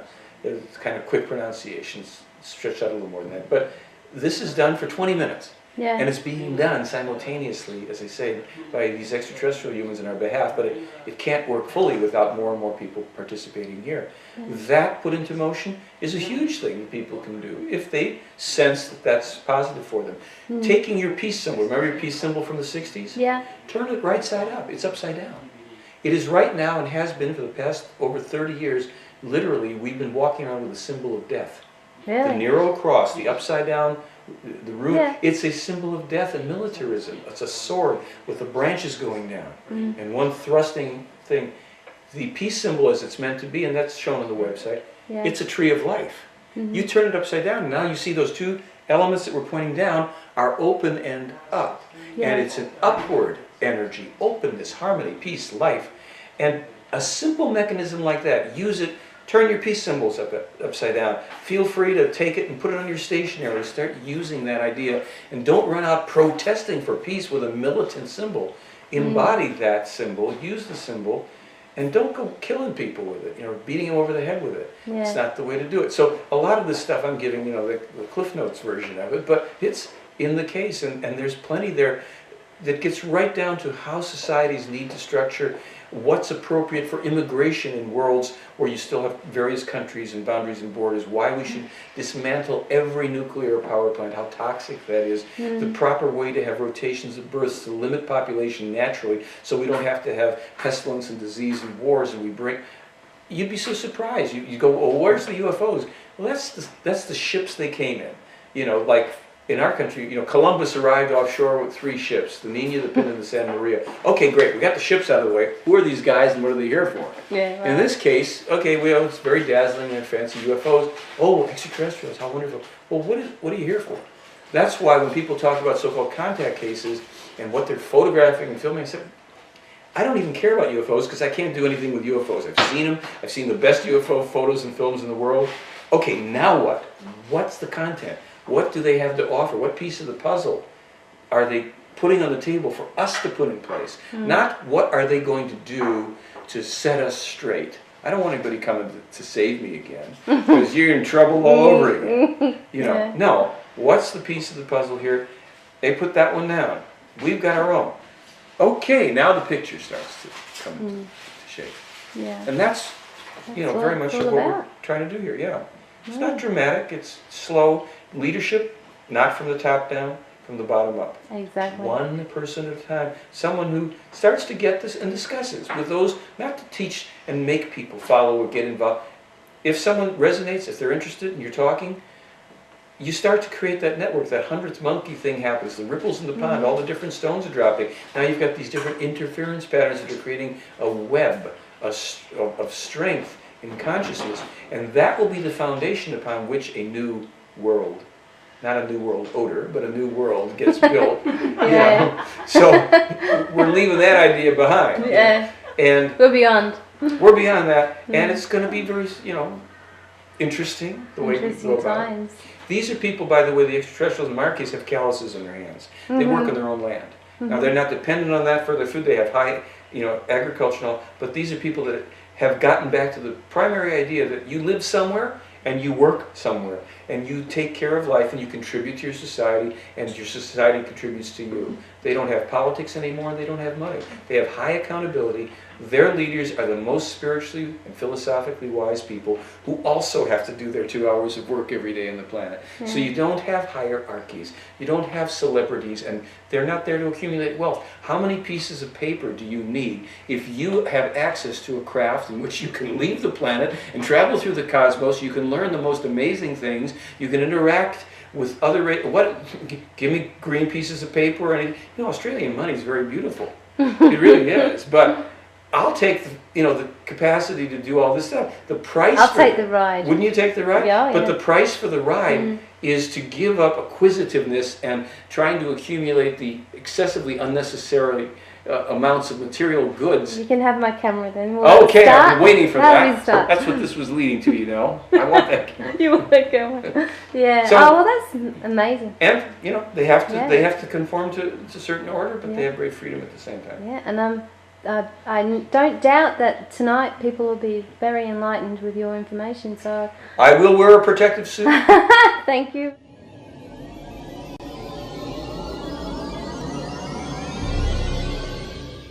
Since the beginning of time, we have asked, who are we? What happened before the Big Bang and what's going to happen after the universe ends. And pretty much I'm going to present to you some possibilities. I don't have the answers. I'm just a human being like everybody else. I don't think one person has the answer. I think we all have the answer. I think every single one of us in this room is sitting here because we're a part of something. And I don't know if everybody knows everybody in here, but I hope you've taken the opportunity since you've been here to meet your friends, because I think it is very important, and I found out it's very important for myself to talk to other people and talk about your experiences, because I think that's how we find the answers. Somebody said to me one time, he who unlocks the secrets of the universe holds the keys to the future of mankind, and I really do believe that. So I'm Kathleen M. Anderson with an E. I was born in Connecticut. I've lived in Connecticut. I'm a New Englander. Lived in Los Angeles, traveled around the country. I've worked in newspaper, television, good things like that. Unfortunately, it doesn't pay to be a writer.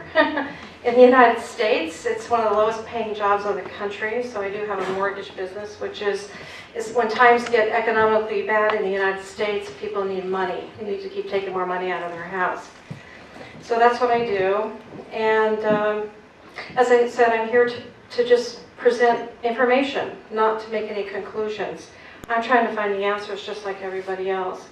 If I say 99 things, or 100 things, and I say one thing that you haven't heard before, then maybe I've said something to help you.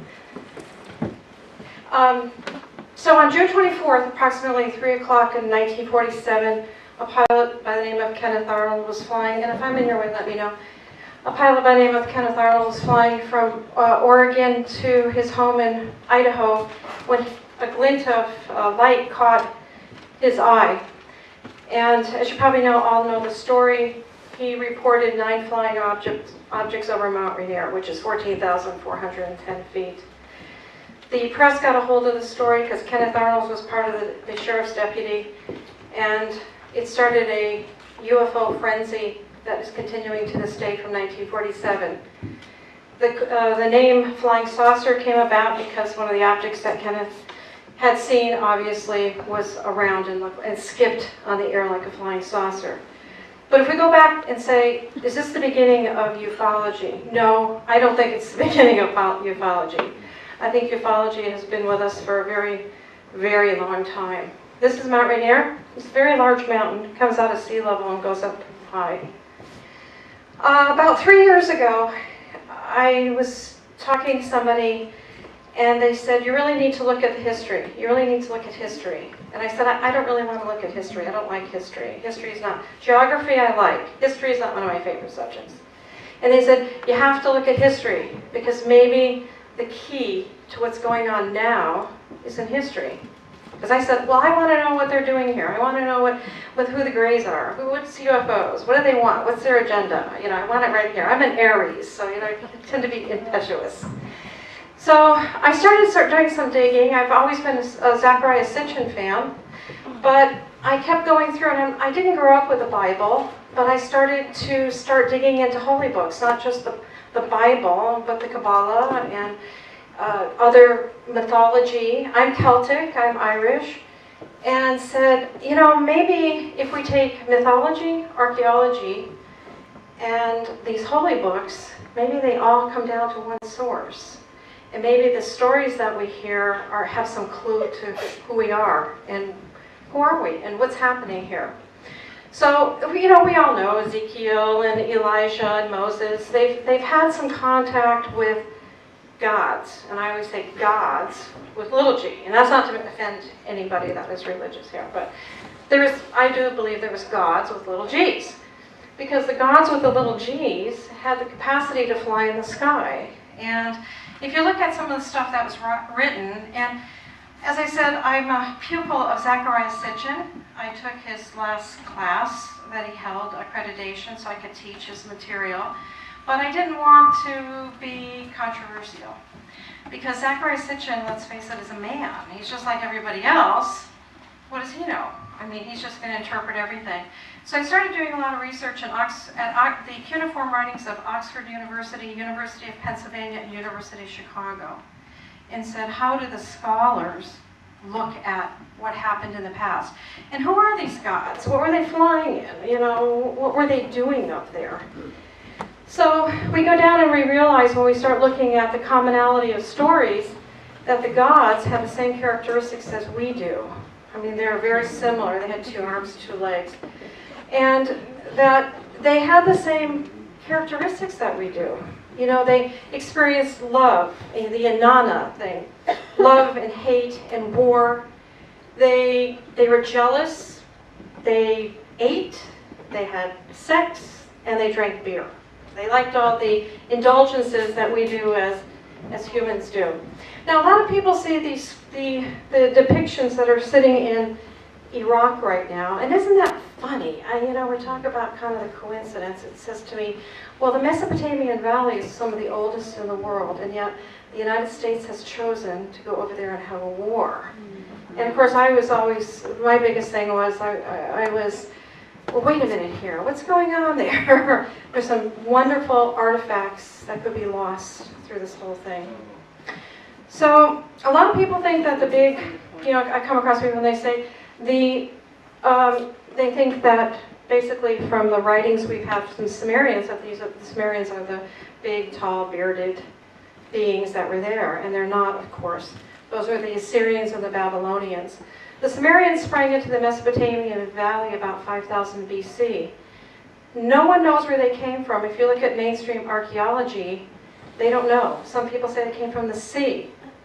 So pretty much what we do know from archaeology in Oxford University, University of Pennsylvania, and Chicago, not Zachariah Sitchin, is that they came with them and brought us a culture. They actually gave us the wheel, astronomy, astrology, how to build roads, how to harvest grains, everything that man would know to survive. And they also brought with us very, very interesting stories, including one tale of Gilgamesh.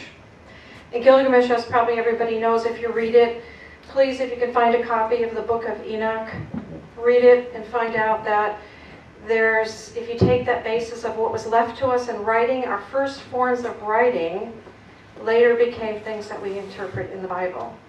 There's a game when you're a child in the United States called telephone. And telephone is that somebody tells a story here and that person passes it down and they call and they call and they call and they call.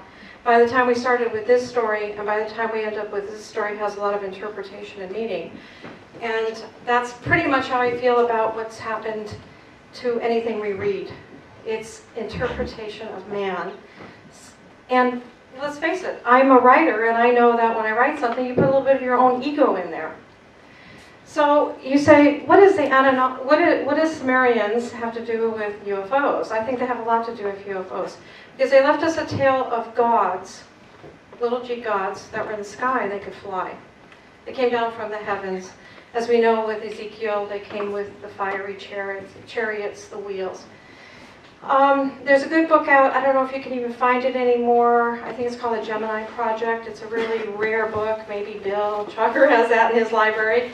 It was written by a Gemini engineer who actually took apart the Bible, and he was a designer of one of the Gemini projects for NASA, and said that there's so many commonalities in how to build a rocket that go into space versus what you see in the Bible. You just have to look. So what they left us, the Sumerians, they told us a tale of the Anunnaki. And somebody brought a good point up a couple of years ago, and they said the Anunnaki were actually the givers of life. They were the gods that gave us life, that created us. And we all know that the Egyptians had the Ankh. Well, Egyptians don't say Ankh. And Ankh is A-N-K-H. Anunnaki. So if you look at Anunnaki, who are the Egyptians talking about? The Anunnaki that gave us life, because that's what the Ankh is, key of life. So you say, okay, what does this have to do about UFOs? Well, we still have gods in the sky. Oops, I just want to see if you're awake. There's the back of my Australian cattle dog, Can-Do, and horses. I'm a horse person. So we go on from the Sumerians, because you remember, if you listen to the tales of the Sumerians, they told about that the gods were here. Why were the gods here? They were here, they came to visit. They had a crew of workers. They were here for gold. They were processing gold. If you look at, a lot of you probably read about monatomic gold, and people are always in search of monatomic gold, which the gods had, which they converted gold into powder. and they ingested, and it opened their pineal gland and made them radiant. And if you listen to the story of Noah, he was born with very radiant eyes, and his father, Lamech, is it? Thought, wait a minute here, he must be part God. So we move on to the story of how we were created, and we're coming up to the future here, and we look at whatever evidence we have in the United States right now, and we have what we call glyphs, petroglyphs that are around the country. This is in Washington State, and of course the Native Americans say the same story. Actually, their story in most of Western Washington, Native Americans say that they actually came from a big shell in the sky. And the shell landed and all these little people came out. So you think, Now, I'm curious about this photo because I'd like to know if it corresponds with anything that's in Australia. No? Yes, maybe? These are on the Columbia River. And I talked about how the Anunnaki were supposedly, if you listen to the Sumerians, talked about the Anunnaki were gods from heaven that basically ingested gold and could have they had radiant rays coming off of them. So I started doing some research about, these are petroglyphs on the Columbia River. And if you always notice in the United States, you'll see a lot of our old petroglyphs have these radiant beings. And you know, if you look at archaeologists, they say, oh, because they were gods. And I go, what does that have to do with it? No, I don't understand the connection. And bouncing down to the Anasazi, I went down there about 10 years ago, no, less than 10 years ago. And I went on a tour of all the pueblos and everything like that, and they said, oh, the Anasazi, they disappeared, and they used to wear these clothes over here, and they had all the sophisticated plumbing and these kivas, and they had a religion and everything. And then they ran out in the desert and they lived in a tent. And I go, well, that doesn't make sense. Why would they have all the sophisticated stuff? And why would they go be living in a teepee after that? So I said to the ranger, I said, well, how do you know what they look like if you don't have any skeletons? And he said, it's all hypothesis. I said, that makes a little more sense. You're just conjuring up what you think. Archaeologists, no blast on archaeologists here, but you're only saying that, you know, this is logical. So I've never been a person that would, you know, take what somebody tells me as gospel. Now, going back to Washington State, because I'm going to cut this down really short. The Yakima Reservation, I don't know if a lot of people have heard about Mount Adams, Yakima Reservation. It's a very mysterious place in Washington State. For years and years and years, we've had earthlights. Paul Devereaux has done a lot of research there, Greg Long. We don't know what goes on there. There's 125,000 acres of wilderness that you can't get into. There's a lot of rumblings underground. There's earthlight. There's things that look like spaceships coming out of remote areas that nobody could, big cities coming out of the ground. Columns of light, fires that look like fires. Really weird sounds, Bigfoot sightings. And we're talking about, we'll jump to Bigfoot Valley. One of the recent cases that I have, and you know, Travis, you have the courage to get up here on stage, but you know, as a researcher, and I'm state director for Mufon for Washington State and also on the board of Mufon, a lot of people just never do come to us. And when they come to us, they don't give us their permission to tell their story. But if you look at the commonality, I have never seen a UFO. I don't know, probably everybody in this room has seen a UFO. I can find out the commonality is that there's a lot of information, Bill Chalker probably knows this, and Roger, a lot of information that actually comes up in cases that we can't divulge, number one. And number two, there's just too much in common with other people. You know, that doesn't make sense. You go, how did this person have the same information as this person? So one of the cases I just did recently is in the Bigfoot Valley. I don't know how the Bigfoot Valley got its name. Nobody's ever seen a Bigfoot. But there was a couple looking out in bed, and they saw this mountain, and down comes one sphere, but I kind of had to put it in the direction, and it shoots down, and then shoots back up again.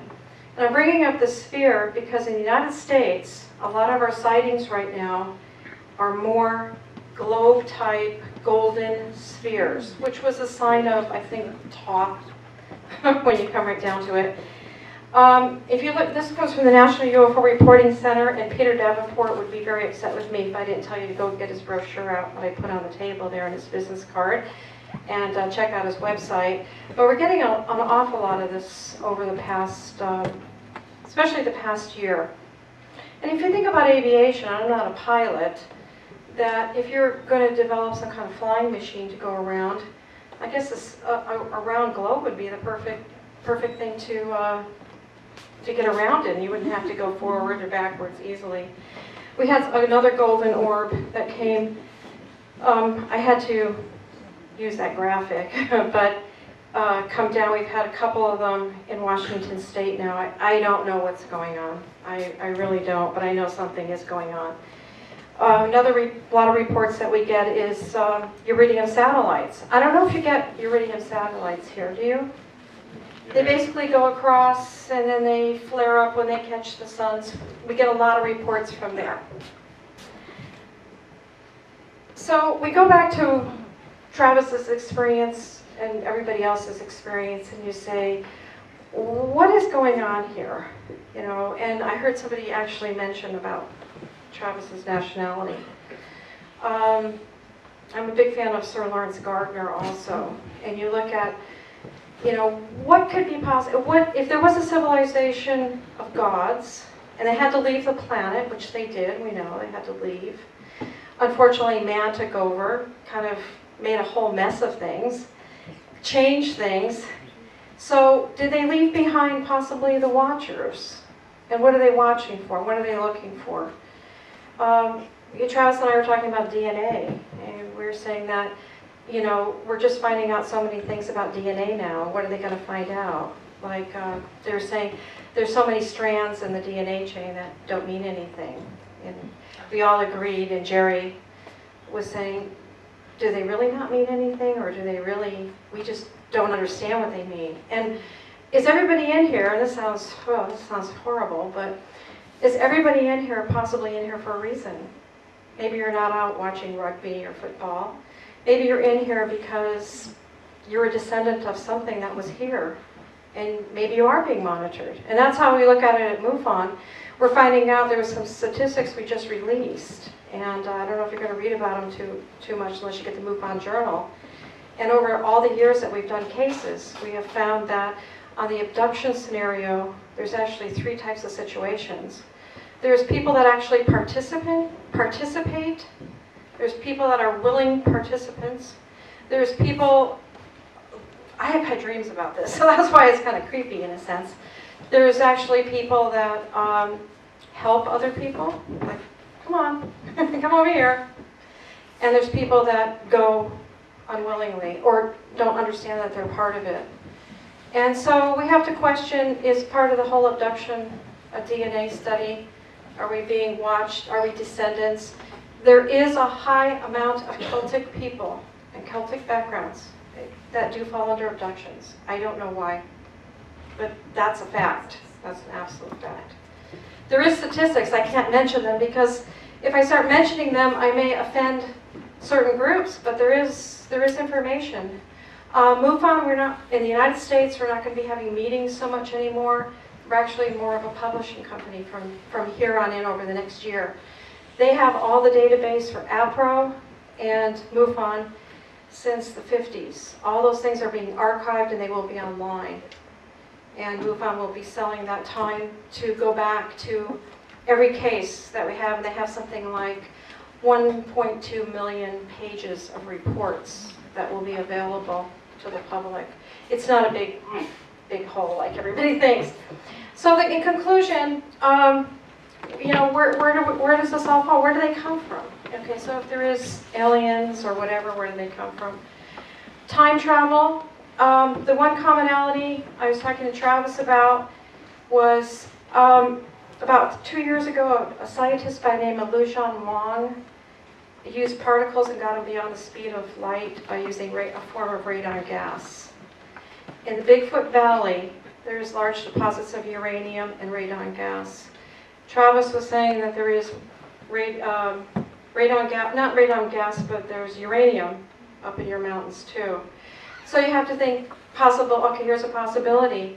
Could whatever is coming into our system or wherever they're coming from possibly be able to, are they using radon gas to go beyond the speed of light?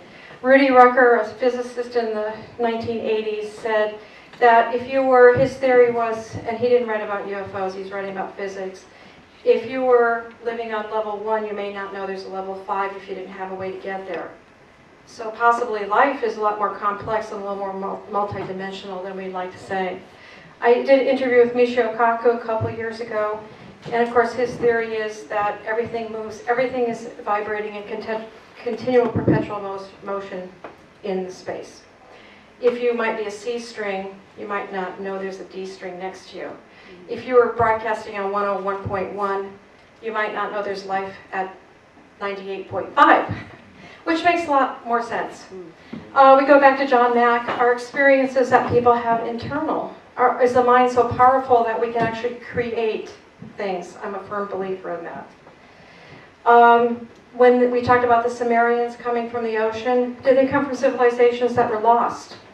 And maybe these civilizations like Atlantis or whatever, maybe they did exist. I'm a firm believer the Earth is a lot older, civilization is a lot older than we do. Or the last thing is life more just all of the above. It's more complex than we could ever imagine. There's an article in May issue of Scientific American that says, if you haven't read the article, it's really good. And it says that after the Big Bang, scientists are now saying that possibly we formed in parallel universes.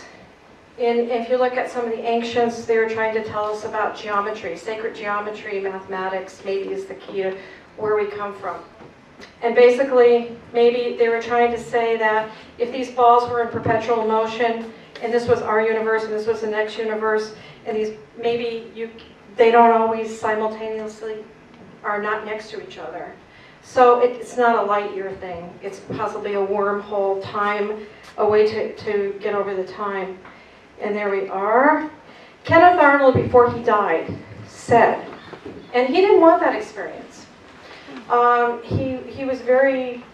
He said, if I had to do this over again, I would never do this again. I would never have told anybody about these UFOs. But he basically said, in my experience, that everyone, no matter what part they play in our existence, has a special purpose, a special task, or a special reason for being what they are and what they are doing. Perhaps it is a personal reason, merely to add to your own experience, or mental growth, our ability to become a functional part of society, which may be far more vast than we dream. And I am a firm believer of that. I think everybody in this room basically is a part of something. And I think that's why it's so good to be here and exchange ideas. My analogy to people that are skeptics, not us in here, because I think we're here for a reason. But I tell people, until we invented the microscope, we didn't know there was a whole universe of microscopic things. And if you've never seen a parasite or something under the microscope, you have to take it for granted that something does exist. So I don't know why there's skeptics out there and say, when they say something doesn't exist, because things do exist. Until we invented the telescope, we couldn't see that there was universes far beyond our eyesight. So I have to say, I just tell people, just because you can't see it, taste it, or smell it, doesn't mean it doesn't exist. Things do exist. And I think that when we'll find a way maybe to see that maybe life is all around us. Maybe we're interacting in this room with a whole... No matter what their qualifications seem to be, if they give you the indication they have the answers, then you better put at least one finger in your ear and turn around and leave. Because we don't. And by using, science as a tool instead of an enemy, we can find out a lot of things, and that information that is gleaned from scientific investigation belongs to every single person in this room, every single person in the state of Queensland, Australia, and the rest of the world. It's yours. And that's what I'm here to do. So again, there are people that walk among us that try and portray the fact that they have all the knowledge, but they don't. It's okay to theorize, That's scientific and works well, and then you must really take the theory and take it into a lab and either prove it or disprove it.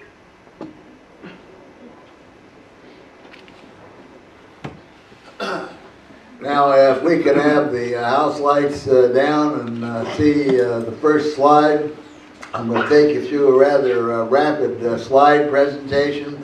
And when I get just about to the end, I'm going to talk about another subject completely, which is why alien abductions occur. And again, I don't have the answer. This is my particular theory. I could be all wet.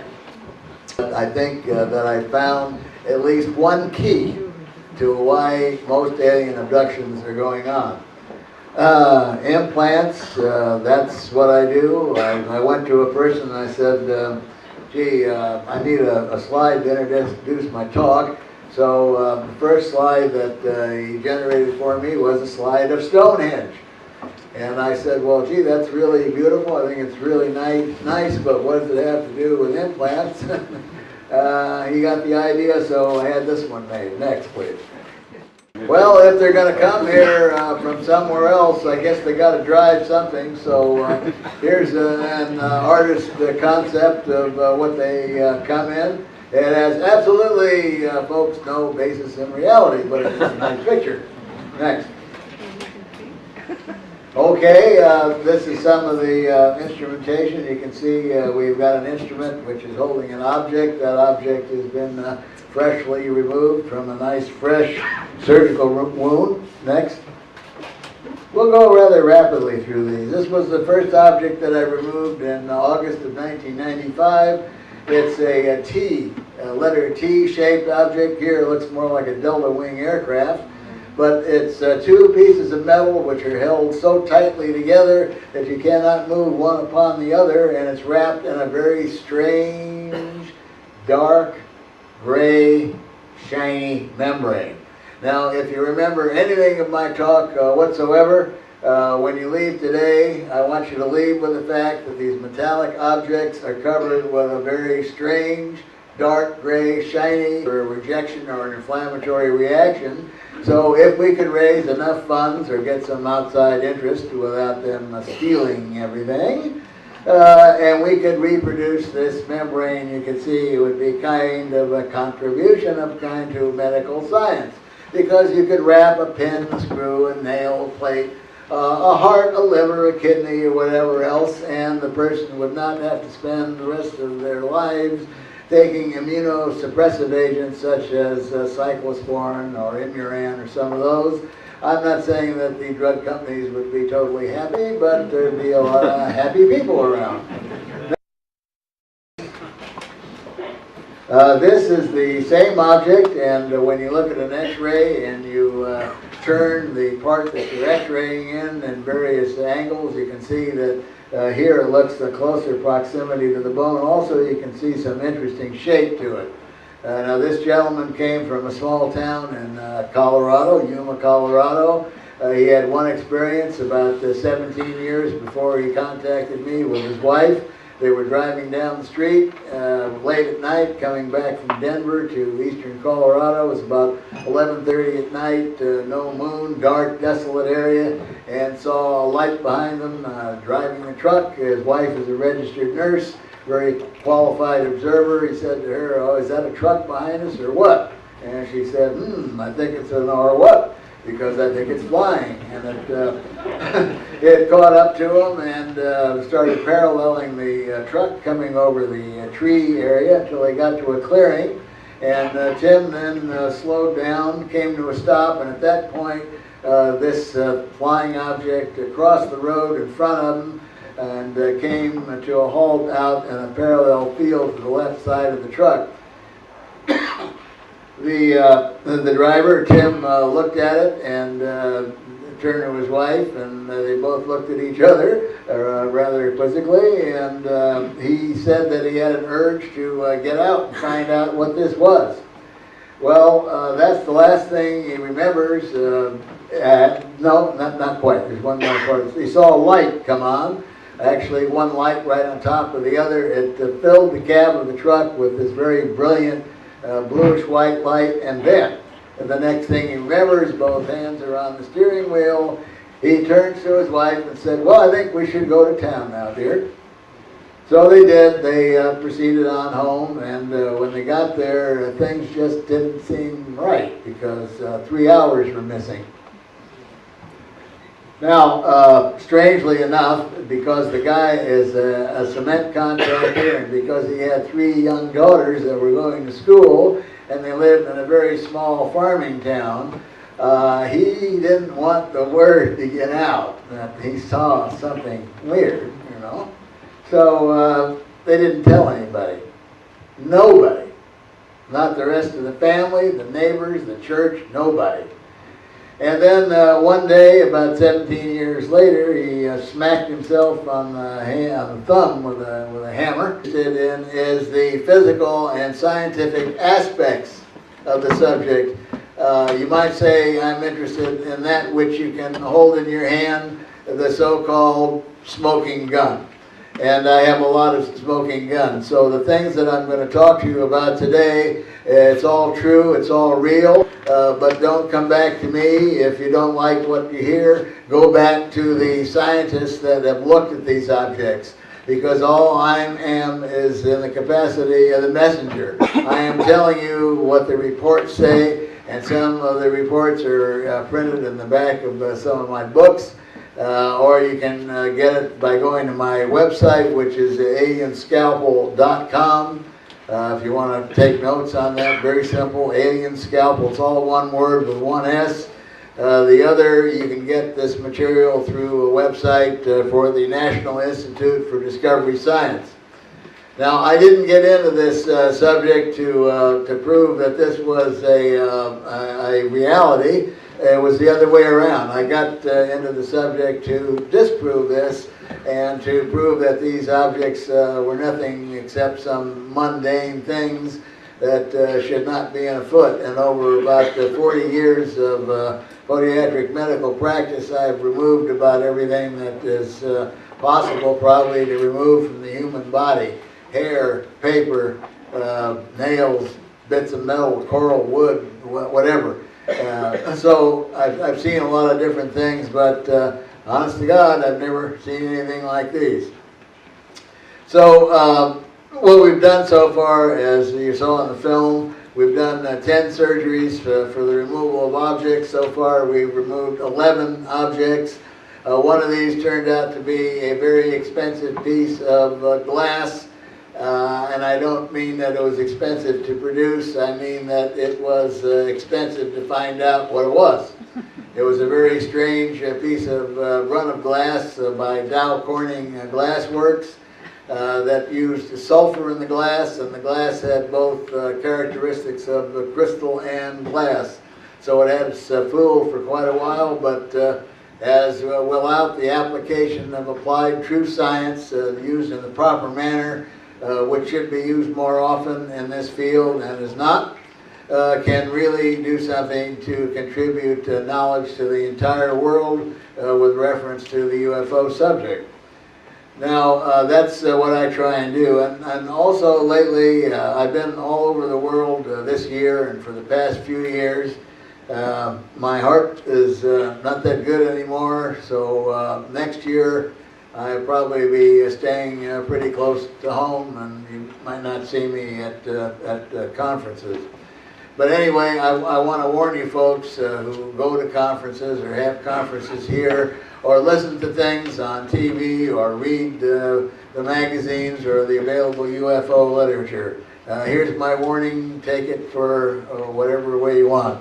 Anyone that gets up before you that's a researcher in this field or claims they are a researcher in the field, membrane, a dark, gray, shiny membrane that you can't cut through with a surgical blade.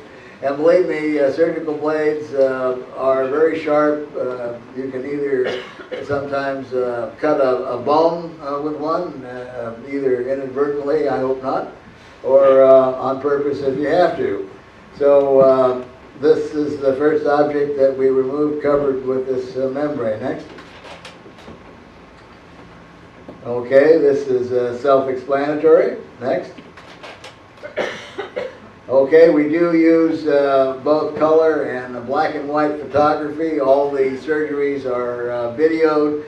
We have live witnesses there that watch the surgery. We have some that watch it on television monitor. We have professional writers there that will write about it. All the specimens are sealed in a container for the first portion of a chain of evidence. We use the same methodology as the justice system does. The containers are sealed and never opened again unless they're opened under a video camera and are signed for. Next. Here's one of the little cantaloupe seed-shaped objects, and I'm going to show you a series of these. And when I say these are almost identical, I usually try and mean what I say, so we'll have a little test here down the line. Next. Here's another one, and you can compare that to the first one and say, well, gee, that is the first one. But ask yourself, truly, truly in your mind, is that the first one? Next. Here we're looking at x-rays. Now, one of the criteria that we have set up for surgical candidates is they must have a demonstrable object which appears on an x-ray, a CAT scan, or an MRI. Now, I've run about 300 emails behind, so if you email me and you don't get an answer right away, I apologize. Just hang on. We'll eventually get back to you. Now, a lot of people think they have implants, but they don't. They may have objects other than implants in them, or some are tumors or other natural growths that appear on the human body. Next. Here's an object right here, and you can see that it's above the bone. Most of these objects we find are down deep. They're within the close proximity to the bone, but not touching the bone. They're in an area where the tissue has not reacted with an inflammatory response. Very strange. How do you get a foreign object into the body and not have it react? We feel that one of the reasons for this is that these metallic objects are covered with a very dark, gray, shiny membrane. Good. And as I said, you can't cut through it with a surgical blade. But anyway, we think that this might be the reason why the body doesn't react with either.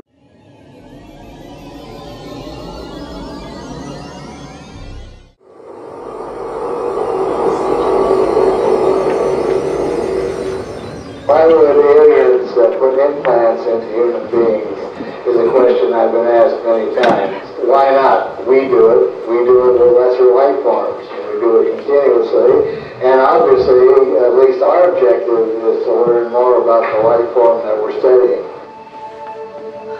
I'm Dr. Roger Lear, and I've been doing research in the alien abduction phenomena. Myself and my surgical team has performed 10 surgeries for removal of objects from individuals who allege alien abduction. These are two specimens which were removed during a surgical procedure, and they were both encapsulated in a very dark gray membrane, which you could not cut through with a surgical blade. A laboratory was not told that they were surgical specimens. They have been likened to meteorite samples. There are numerous books and videos that certainly available today that were not available years ago. We now have a non-profit 501c3 organization called the Aliens and Scalpel Research. And we can now get grants from various scientific and non-scientific sources, as well as private donations, to help carry on the research. And the purpose of this, of course, the net purpose, is to get the information out to the public.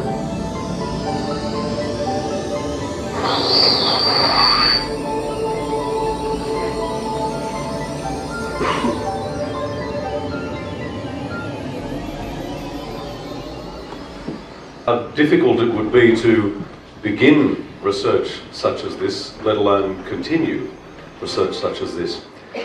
So please make welcome a man who is as brave a man as could possibly be sitting in this room to be investigating these sorts of things, Dr. Roger Lee.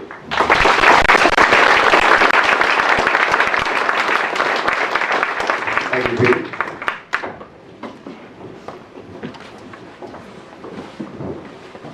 Well, thanks, folks. And first of all, I'd like to thank all those that were responsible for getting me here, Glynis and Diane and Mary and so many others that have been so kind and caring to me while I've had my stay in this really great country. Now, what we're going to cover today, as I said, is a tremendous expanse of work and things that I have done over the past few years in relation to the alien abduction phenomena. I don't do what John Mack does, or Bud Hopkins does, or John Carpenter, or Mary Rodwell. Those folks are all good folks, and they're interested in a different aspect of the abduction, which is the abductee and the story of what happened to them. This is already all very important, but what I'm interested